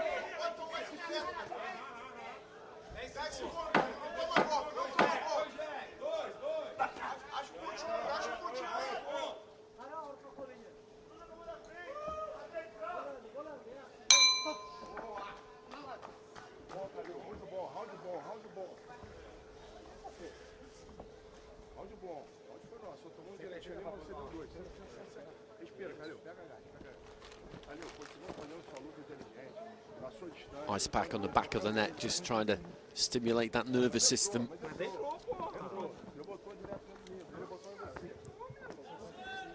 Well, that's the punch there, right on the chin, and he just went into the ropes and the legs just went a bit. 10-9s across the board there, but good recovery that actually from Paiva. I thought at that point if Khabibulaev could really follow up, then he could take him out, but it didn't happen, and you have to give the Brazilian credit for that. Quite surprised the referee didn't give a standing count there, because that's exactly the sort of incident I feel that you should give one for. If the fighter lands a good strong shot and there's no real reaction, then I don't personally feel like you really need to give one, but if there is a reaction, then round two, I feel like you do.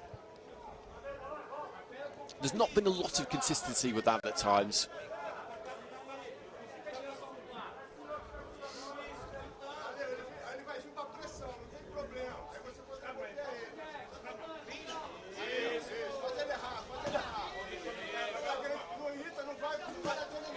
Left to the body there from Paiva. I didn't see anything wrong with that, to be honest. That seemed like a perfectly legal blow. Khabibulaev just looking to stalk him.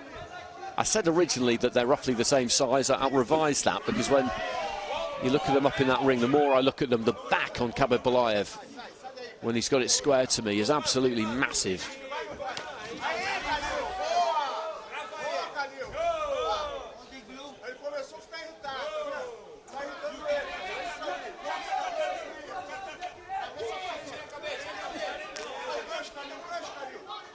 And you get the feeling that he's just biding his time here, Khabibulaev, just waiting to land something big.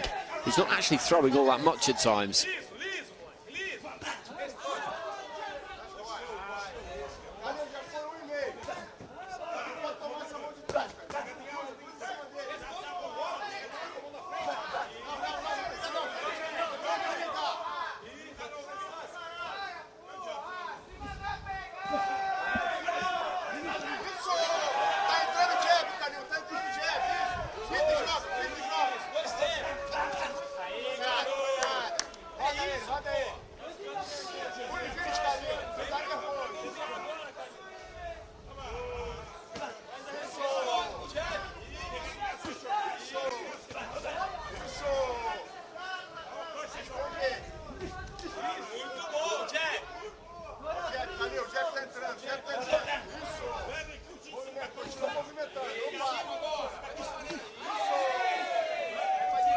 Into the final minute of round two, and Paiva just tucking up on the ropes. Good defence there from him. Had the glove up, moved that head well. That was a bit low round the back.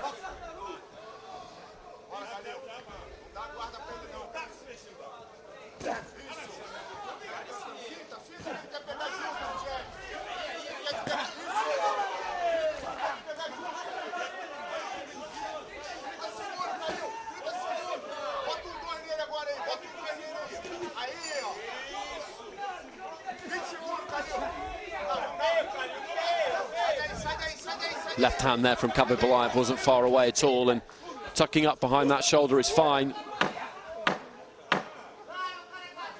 so long as you're able to keep yourself out of trouble, when you're pinned back in the corner like that, it makes it a little bit more difficult to do. Final seconds of round 2. Long lingering look between the pair of them at the end of the round there.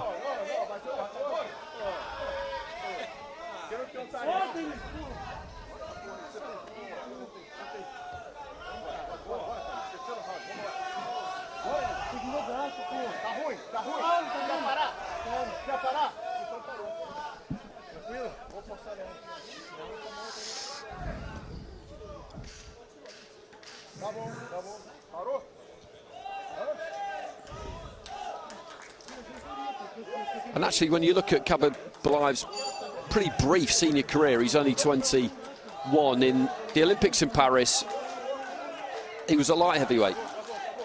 Lost to Arlen Lopez. He was at light heavyweight, and he's done some growing since then, hasn't he? Seconds out. He's moved up basically 10 kilos. And I think they might be about to pull him out here. And the corner, I think, have decided that they don't want to send Paiva out for another round, or maybe he's alerted them to some kind of injury because he's shaking his head there and he is being retired. They had a little difference of opinion at the end of the previous round, and Kababaliev didn't look very happy. I'm not saying that's why the decision has been made, but I don't think he would have been in any mood to mess around in the final round, that's for sure. I think there's probably some kind of injury in there, just from the reaction of the fighter, and maybe it's with that hand, that left hand, because they're trying to get that glove off rather gingerly, or possibly the bicep. There could be a problem up by the bicep. I'm just trying to have a look, crane my head round and have a look at the doctor who's spraying the cold spray on that left bicep, and that's really, really painful. If you rupture that bicep, if you separate it, then I've seen fighters do it before and it ends up halfway down their arm and they somehow keep going with it. But there's no point doing that here because he was 2 rounds down. He can't win the fight, and that kind of injury, apart from the pain, can put you out for a really long time. It's one of those ones that can need surgery, and you can see the pain there. I'm just looking at his face. I don't know where that occurred, when that occurred.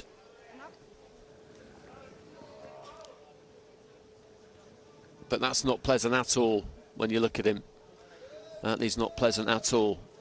And I thought he actually gave a pretty decent account of himself because he got clipped in that first round but managed to ride it out. He's got decent enough technique. There are possibilities with him. Kababaliev, well, there are more than possibilities. Gold medal at the recent World Boxing World Championships, and he is formidable when you look at him standing there. 21 years old, he's got all that kind of energy and agility and athleticism that you've got at that sort of age, these athletes.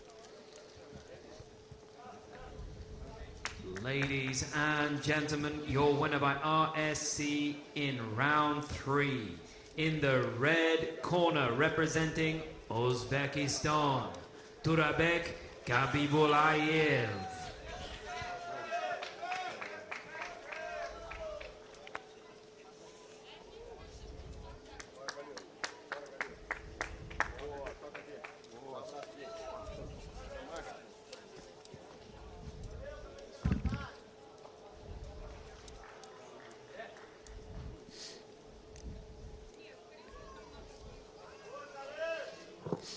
There's some action from the second round, and I'm not sure where the injury occurred. It could have come from a punch. And when he went back to the corner, I wasn't really too aware of an issue, and then as the minute went on, you could see there was a problem.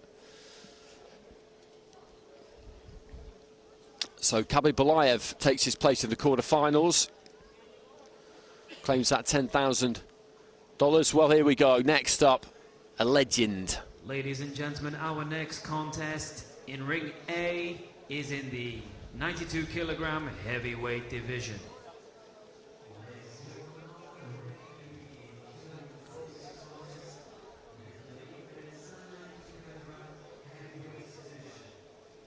Your referee in charge of the action from Afghanistan will be Tamim Sultani.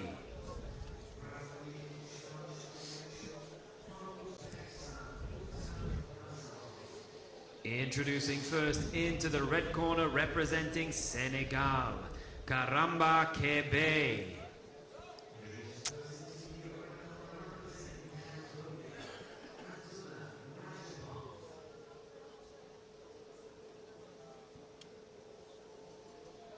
And his opponent comes into the blue corner representing Cuba, Julio Cesar Peraza La Cruz.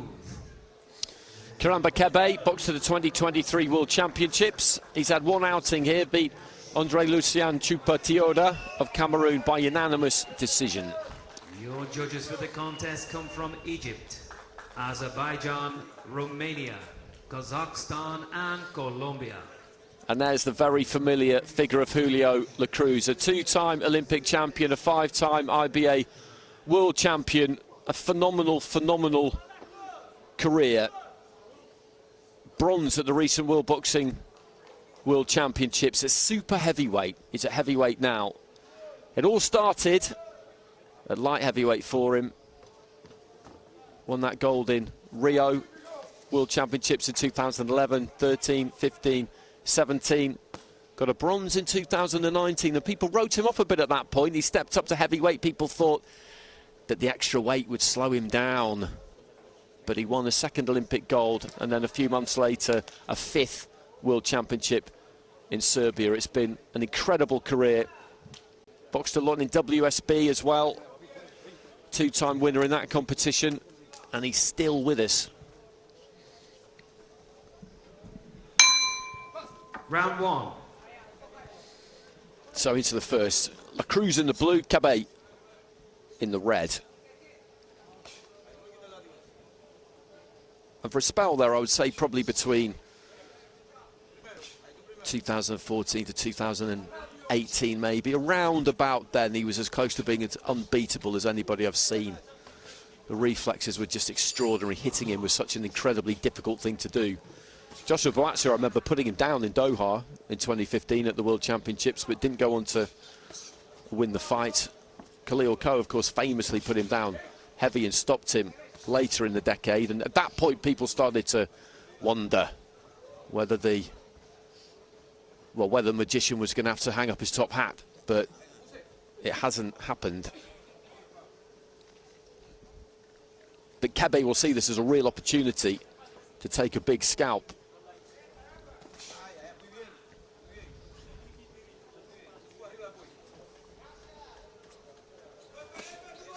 Just flicking that left hand up from the waist. Little dab to the body.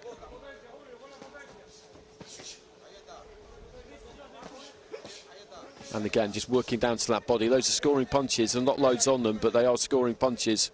Hands down, right in front of you, just bobbing that head, tempting you in, daring you.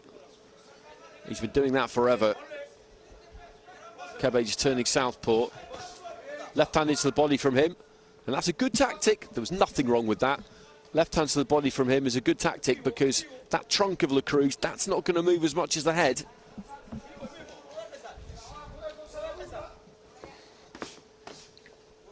And again, left to the body from Kebe into the final minutes of round one.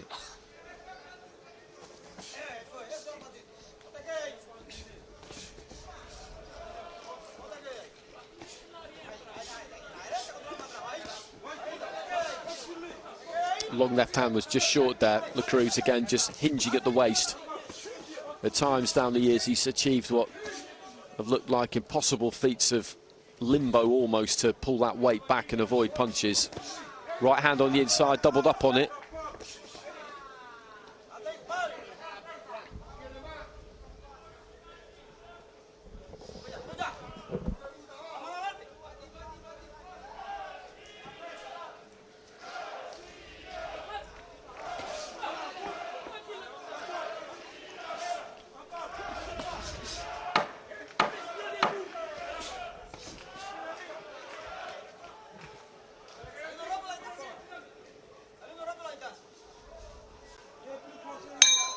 And there goes the bell at the end of round one.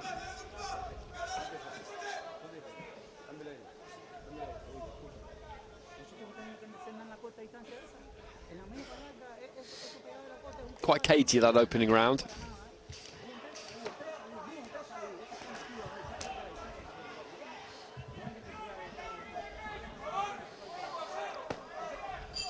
With those little dabs to the body, it was the Cruz who, I would say, outlanded his opponent in that first round. Fighting him is such a mental challenge, I'd imagine, because I think people go in there and the clean sweep of 10-9s for him, particularly now when they would want to be aggressive, because they know he's getting on in age a bit. He's had so many fights. Officially, I don't know how many it is, but it's got to be 600-700 plus. The temptation will be to just try and stick it on him, but that's what he wants you to do. Round 2. But then if you stand off him and try and turn it into a battle of cuteness and reflexes, that's a hard road as well.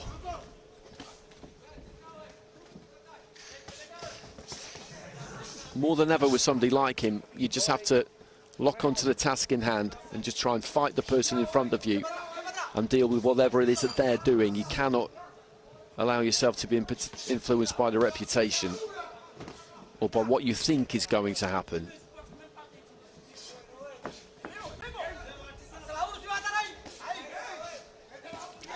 Just moving that head on the inside.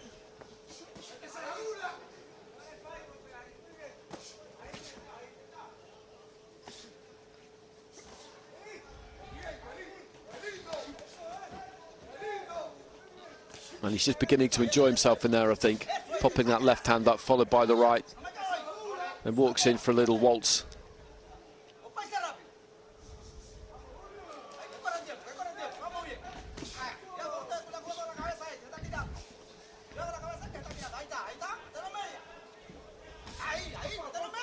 Lands that right hand again. And the lead right hand flicks it up from the waist. It's like an up jab out of the southpaw stance to an extent, because he's standing square when he throws it. And according to the coaching manual, he does quite a few things that wouldn't be recommended, as in standing square, straight in front of his opponent, hanging his chin out. But that's what he likes to do. He's not quite square, he's got that right foot behind him, but the upper body is, and it means it's very difficult to know, because there's no real tell which hand is coming.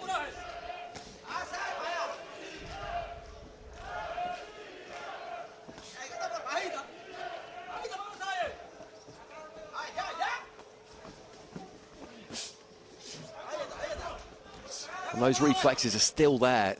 The sharpness of movement might not be quite the same, but it's still quick enough.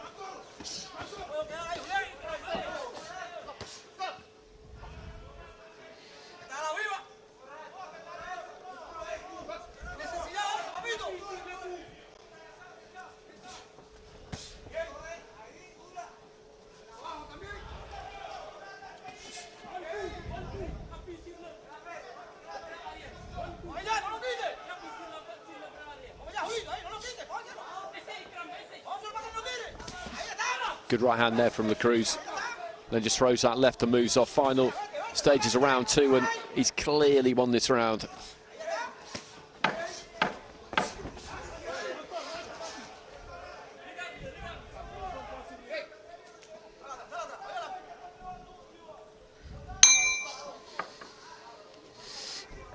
So 2 rounds down. I mentioned that he was at super heavyweight at the World Boxing World Championships. I raised a few eyebrows, but I did see him in Istanbul in July, and he was pretty big, so it didn't surprise me overly that by the time September came around, it had to be super heavyweight. But he managed to win that bronze medal.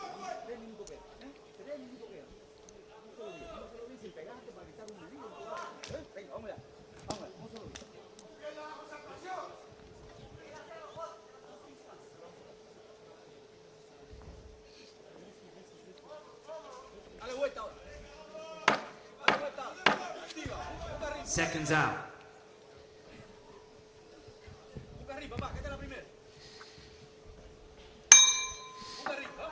Third and final round.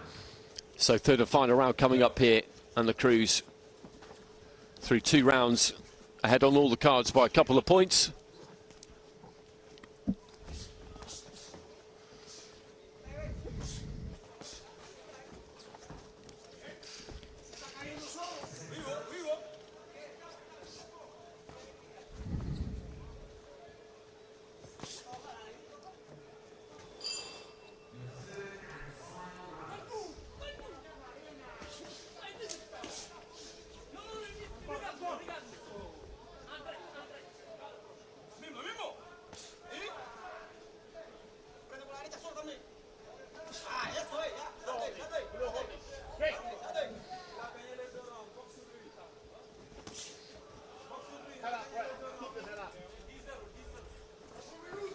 And just short with the jab there, Cabe. He's not really managed to get to grips with La Cruz. I just wonder if in this final round he should just go for broke a little bit more. He's got nothing to lose. It is an easier thing said than done. I'm very much aware of that, but why not? Just really try and put the pressure on.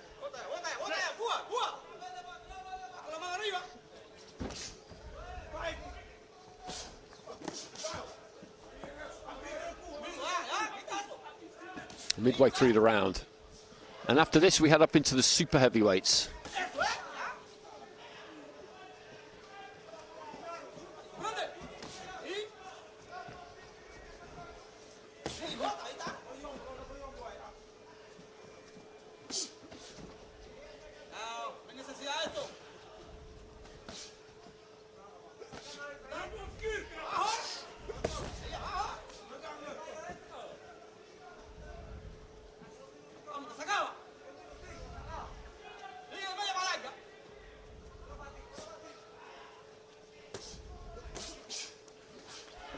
Again, there's that upper body movement, though. He's trying to swing in the hooks there, Cabe. But La Cruz, at times it is almost like he sees things in slow motion. And there's that little popped-up lead right hand that we've seen so much over the last 15 years.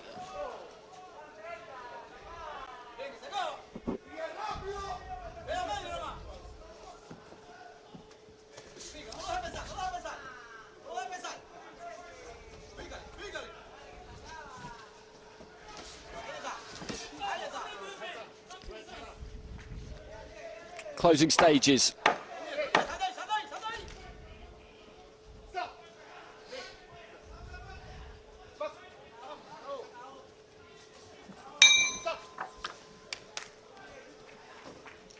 Another day at the office for Julio La Cruz. He's going to make his way through to the quarterfinals, courtesy of a unanimous decision win.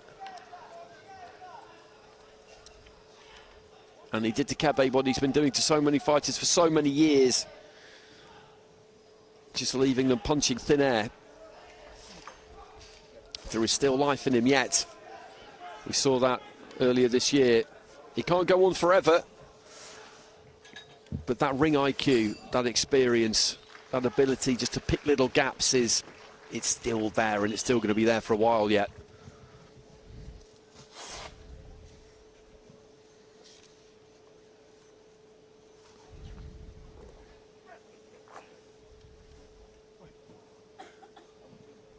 Ladies and gentlemen, your winner of the contest via unanimous decision in the blue corner, representing Cuba, Julio Cesar Perada La Cruz. So 3-0 with all 5 judges. I wonder how many of them he's had down the years. It will have been a lot.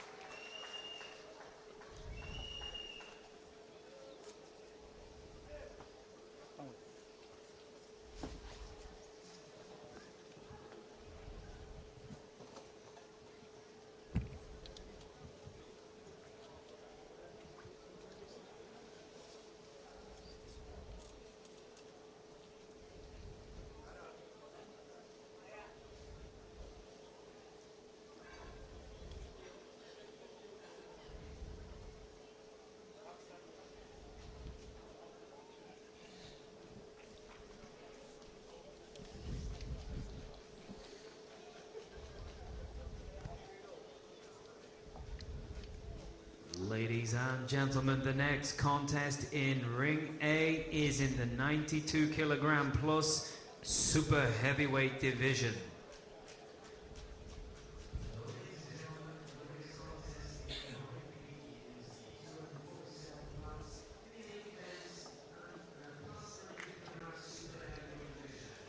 Your referee in charge of the action from Italy is Luca Varilonga.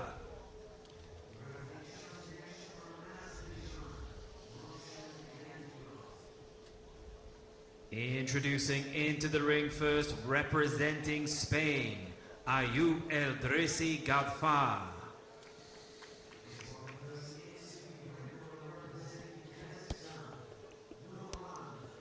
Luca Varilonga just checking the tension of the ropes. I had a quick bowl around in the ring after boxing finished the other night, and I was quite surprised by how loose they are. They're not super loose, but rings in the UK, the ropes tend to be pretty tense.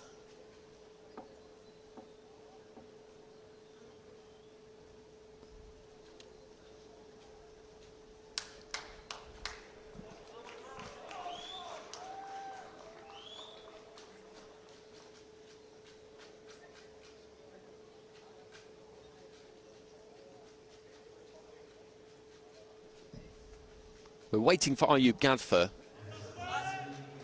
a fighter coming out of the tunnel in a red vest, emerged and went to Ring B, which is where he was supposed to go. So I think that fight is just coming out before this one, and that's the reason for the slight delay. We're caught in a bit of a queue. It's a really good matchup, this, though. Ayub Gadfar, Spain, Fernando Arzola of Cuba. Gadfar, who's got major medals, a silver medal at the Paris Olympics, lost to Bekzhigit, lost to him at the 2023 World Championships as well, which was unfortunate. A silver at the 2022 Euros. Ton of experience. And his opponent comes into the blue corner representing Cuba, Alejandro Fernando Lopez Arzola. This is his 4th World Championships, Ayub Gadfar. And he'll be relieved, I think, that Bekzhigit seems finally to be concentrating purely on pro boxing. You never know. You never know. He did say that a few years ago and then came back. Fernando Arzola is just away to my right-hand side, about to walk up into the blue corner. He didn't make it to the Paris Olympics, pretty surprisingly for many, given that he got a World Championship silver in 2023, losing to the aforementioned Jalolov. He got beaten by Gerald Congo in the qualifier. Won in the first round, the referee stopped it in his previous fight. Landed a right hand on Joshua Zakaria of Australia, who then twisted his ankle, and the fight was over.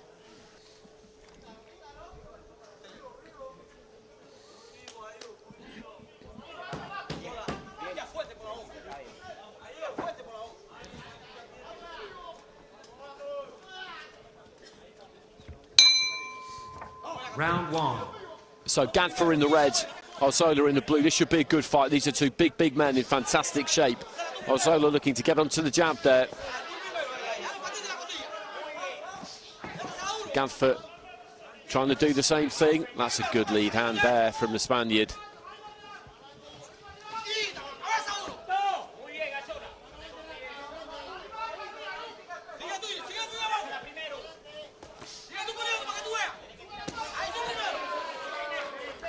Body shot from Gadfar.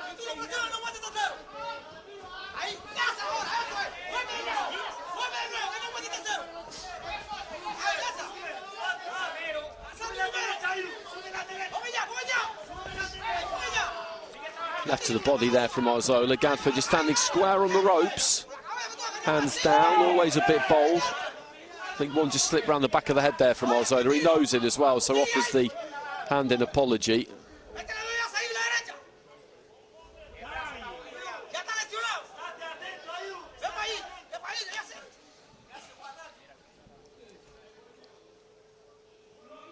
He's got a problem with the bicep there. Has that just slipped down a little bit, or is that my eyes deceiving me? We've seen it in a previous round. He's just checking it out there, the doctor. There does seem to be something wrong with it. You look at where the shadow is falling there, just where the doctor's hand is there, and it slipped down. The muscle has slipped down, and the fight is over. The fight is over. He could feel it straight away there, Gadfer, and it's so unfortunate. It is so unfortunate. And Arzola goes through, and those are the breaks. He's absolutely gutted, Ayub Gadfer, and you can understand why. But just look there where the vein is travelling down. You could just see a little bit of a bump, and there's something wrong there.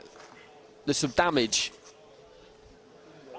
How it happened, he's square on the ropes. I think it maybe has already happened at that point. You can just kind of see it. I don't think it's from that right hand. I think it's already happened at that stage, just from the shape of it, because that right doesn't really connect on it. So it may be that happened straight away. Maybe he's brought it into the fight and he was just hoping against hope, like athletes do, that somehow it would be okay. But it's not okay. You look at it there. There's basically a dent in it. There's some kind of rupture there, I would imagine.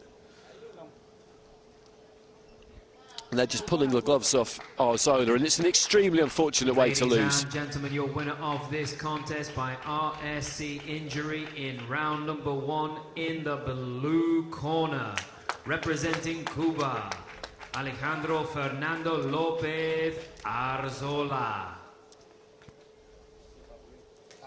Well, that's a second bicep injury we've seen, and they are serious because they render your arm pretty useless, to be honest. I've seen pros soldier on with bicep problems, and it's kind of a grim sight, because the longer they do it for, the more it slips out of position and the more bizarre and hideous it looks.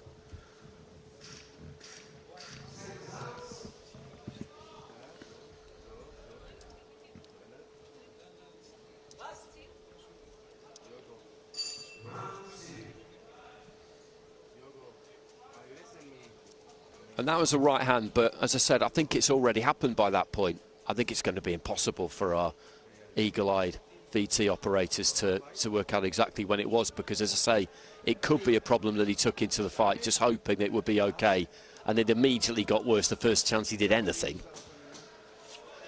But unfortunately for Gadfer, he will play no further part, and Arzola goes through.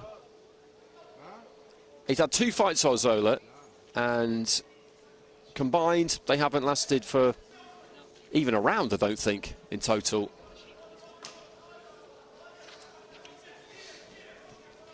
And next up, Armen Makhanov and Vladislav Smialikov. And Makhanov really impressed in his opening fight.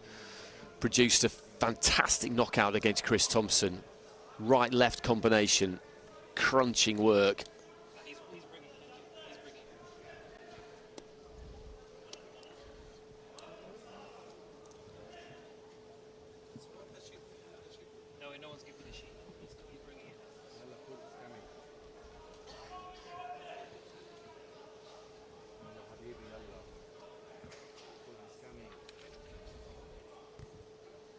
Ladies and gentlemen, this contest in Ring A is in the 92 kilogram plus super heavyweight division. Your referee in charge of the action from Morocco is Oumeima Semlali. Introducing first in the red corner, representing Uzbekistan, Armen Makhanov. As I said, he looked fantastic against Chris Thompson, Makhanov. He really did. Never seen him before. And his opponent comes into the blue corner, representing Belarus, Uldazislav Smialikov. 32 years old, Smialikov from Belarus, very experienced. Quarterfinals of the Tokyo Olympics, boxed at, this will be his 3rd World Championship, European Games, got a silver medal there. Your judges for this contest come from Tajikistan, Palestine, Armenia, Romania and Egypt.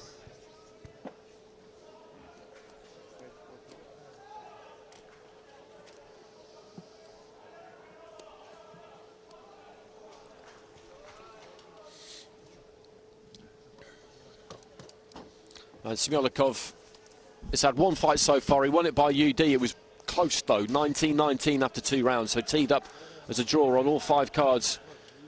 So all went on the final round. And he won it with all of the judges against Clinton Murithi of Kenya. He's tall, Smolakov, bit stiff, but has got decent tools.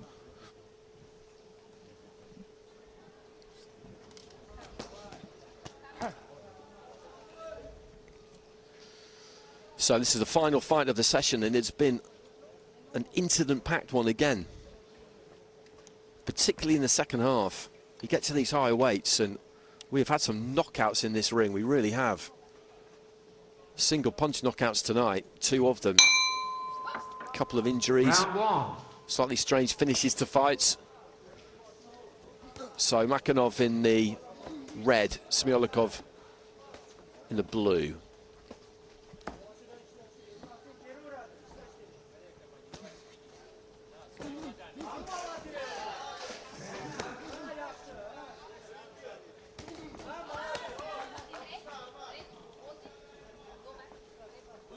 I look at someone like Makanov and I just cannot help but wonder what he weighs, because he is, in super heavyweight terms, he's quite slender.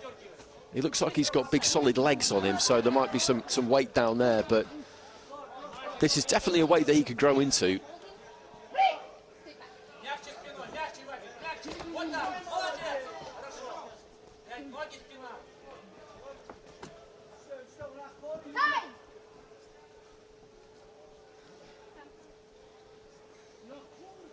Oh, what's happened here? It's a head clash, the referee indicating a head clash. Is there some kind of cut in the up in the hairline there? That seems to be where the doctor's going.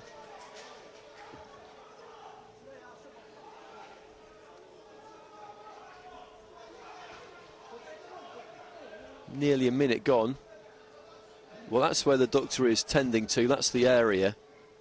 Oh, there it is there. The heads come together. Because Makanov, was really kind of wincing from that one. He brought his head in a bit low there, Smolakov. And he's the one who's come off worse. There wasn't anything particularly deliberate about it. Just calling for another swab here, the doc. We can't really see it from where we are because he's just facing slightly the wrong way.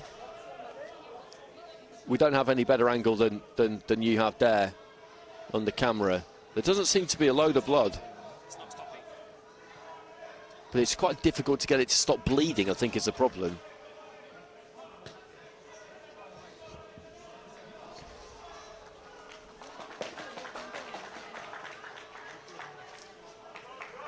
And they're cutting off the gloves.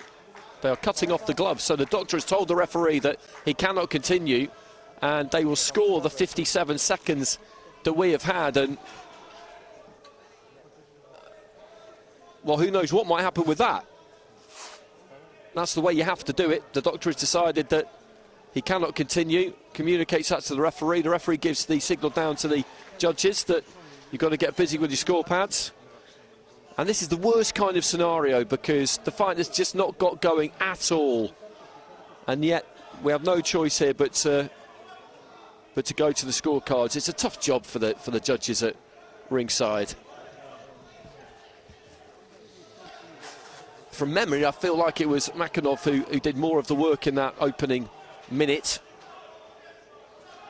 But you're expecting it to last for a little bit longer than that and for the fight to build and ebb and flow ideally. I think the Uzbek has done enough here from what we saw. Ladies and gentlemen, after an injury, your winner via unanimous decision in the red corner, representing Uzbekistan, Armen Makanov. And indeed he does get it, and you've just got to feel for Smolakov there because it's so unfortunate. Ladies and gentlemen, that concludes boxing for this session in Ring A. Repeat, that concludes boxing for this session in Ring A, and boxing will resume in Ring A at 9 p.m.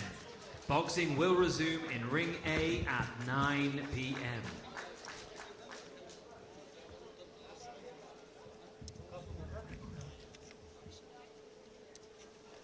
And there's some action from that first round, and the doc gave it a while, but she just couldn't get it to stop bleeding. It wouldn't stop bleeding, and for that reason, she told the referee that the fight had to stop, and you go to the scorecards and you get what you get. And as I say, it's really unfortunate because I was looking forward to that fight, and I'm sure a lot of people were. And for Smolakov, it's devastating, to be honest. He's a win away from the quarterfinals here. These opportunities don't come along every day, and all you want is just a fair run, isn't it? And a chance to show what you can do, and he didn't get it. There are the results from today's session. A walkover there for Arlen LOPEZ. The real action, though, to be honest with you, the real heat came in the second half. One-punch knockouts there from Lauren Alfonso and Andre Zaplitny. A couple of early finishes due to bicep injuries. And then we had the head clash, which halted that one after just 57 seconds. So we had a bit of everything in our evening session. We will be back in an hour. We will be back here in an hour and a bit, actually. The longest break we've had all week with the night-time session.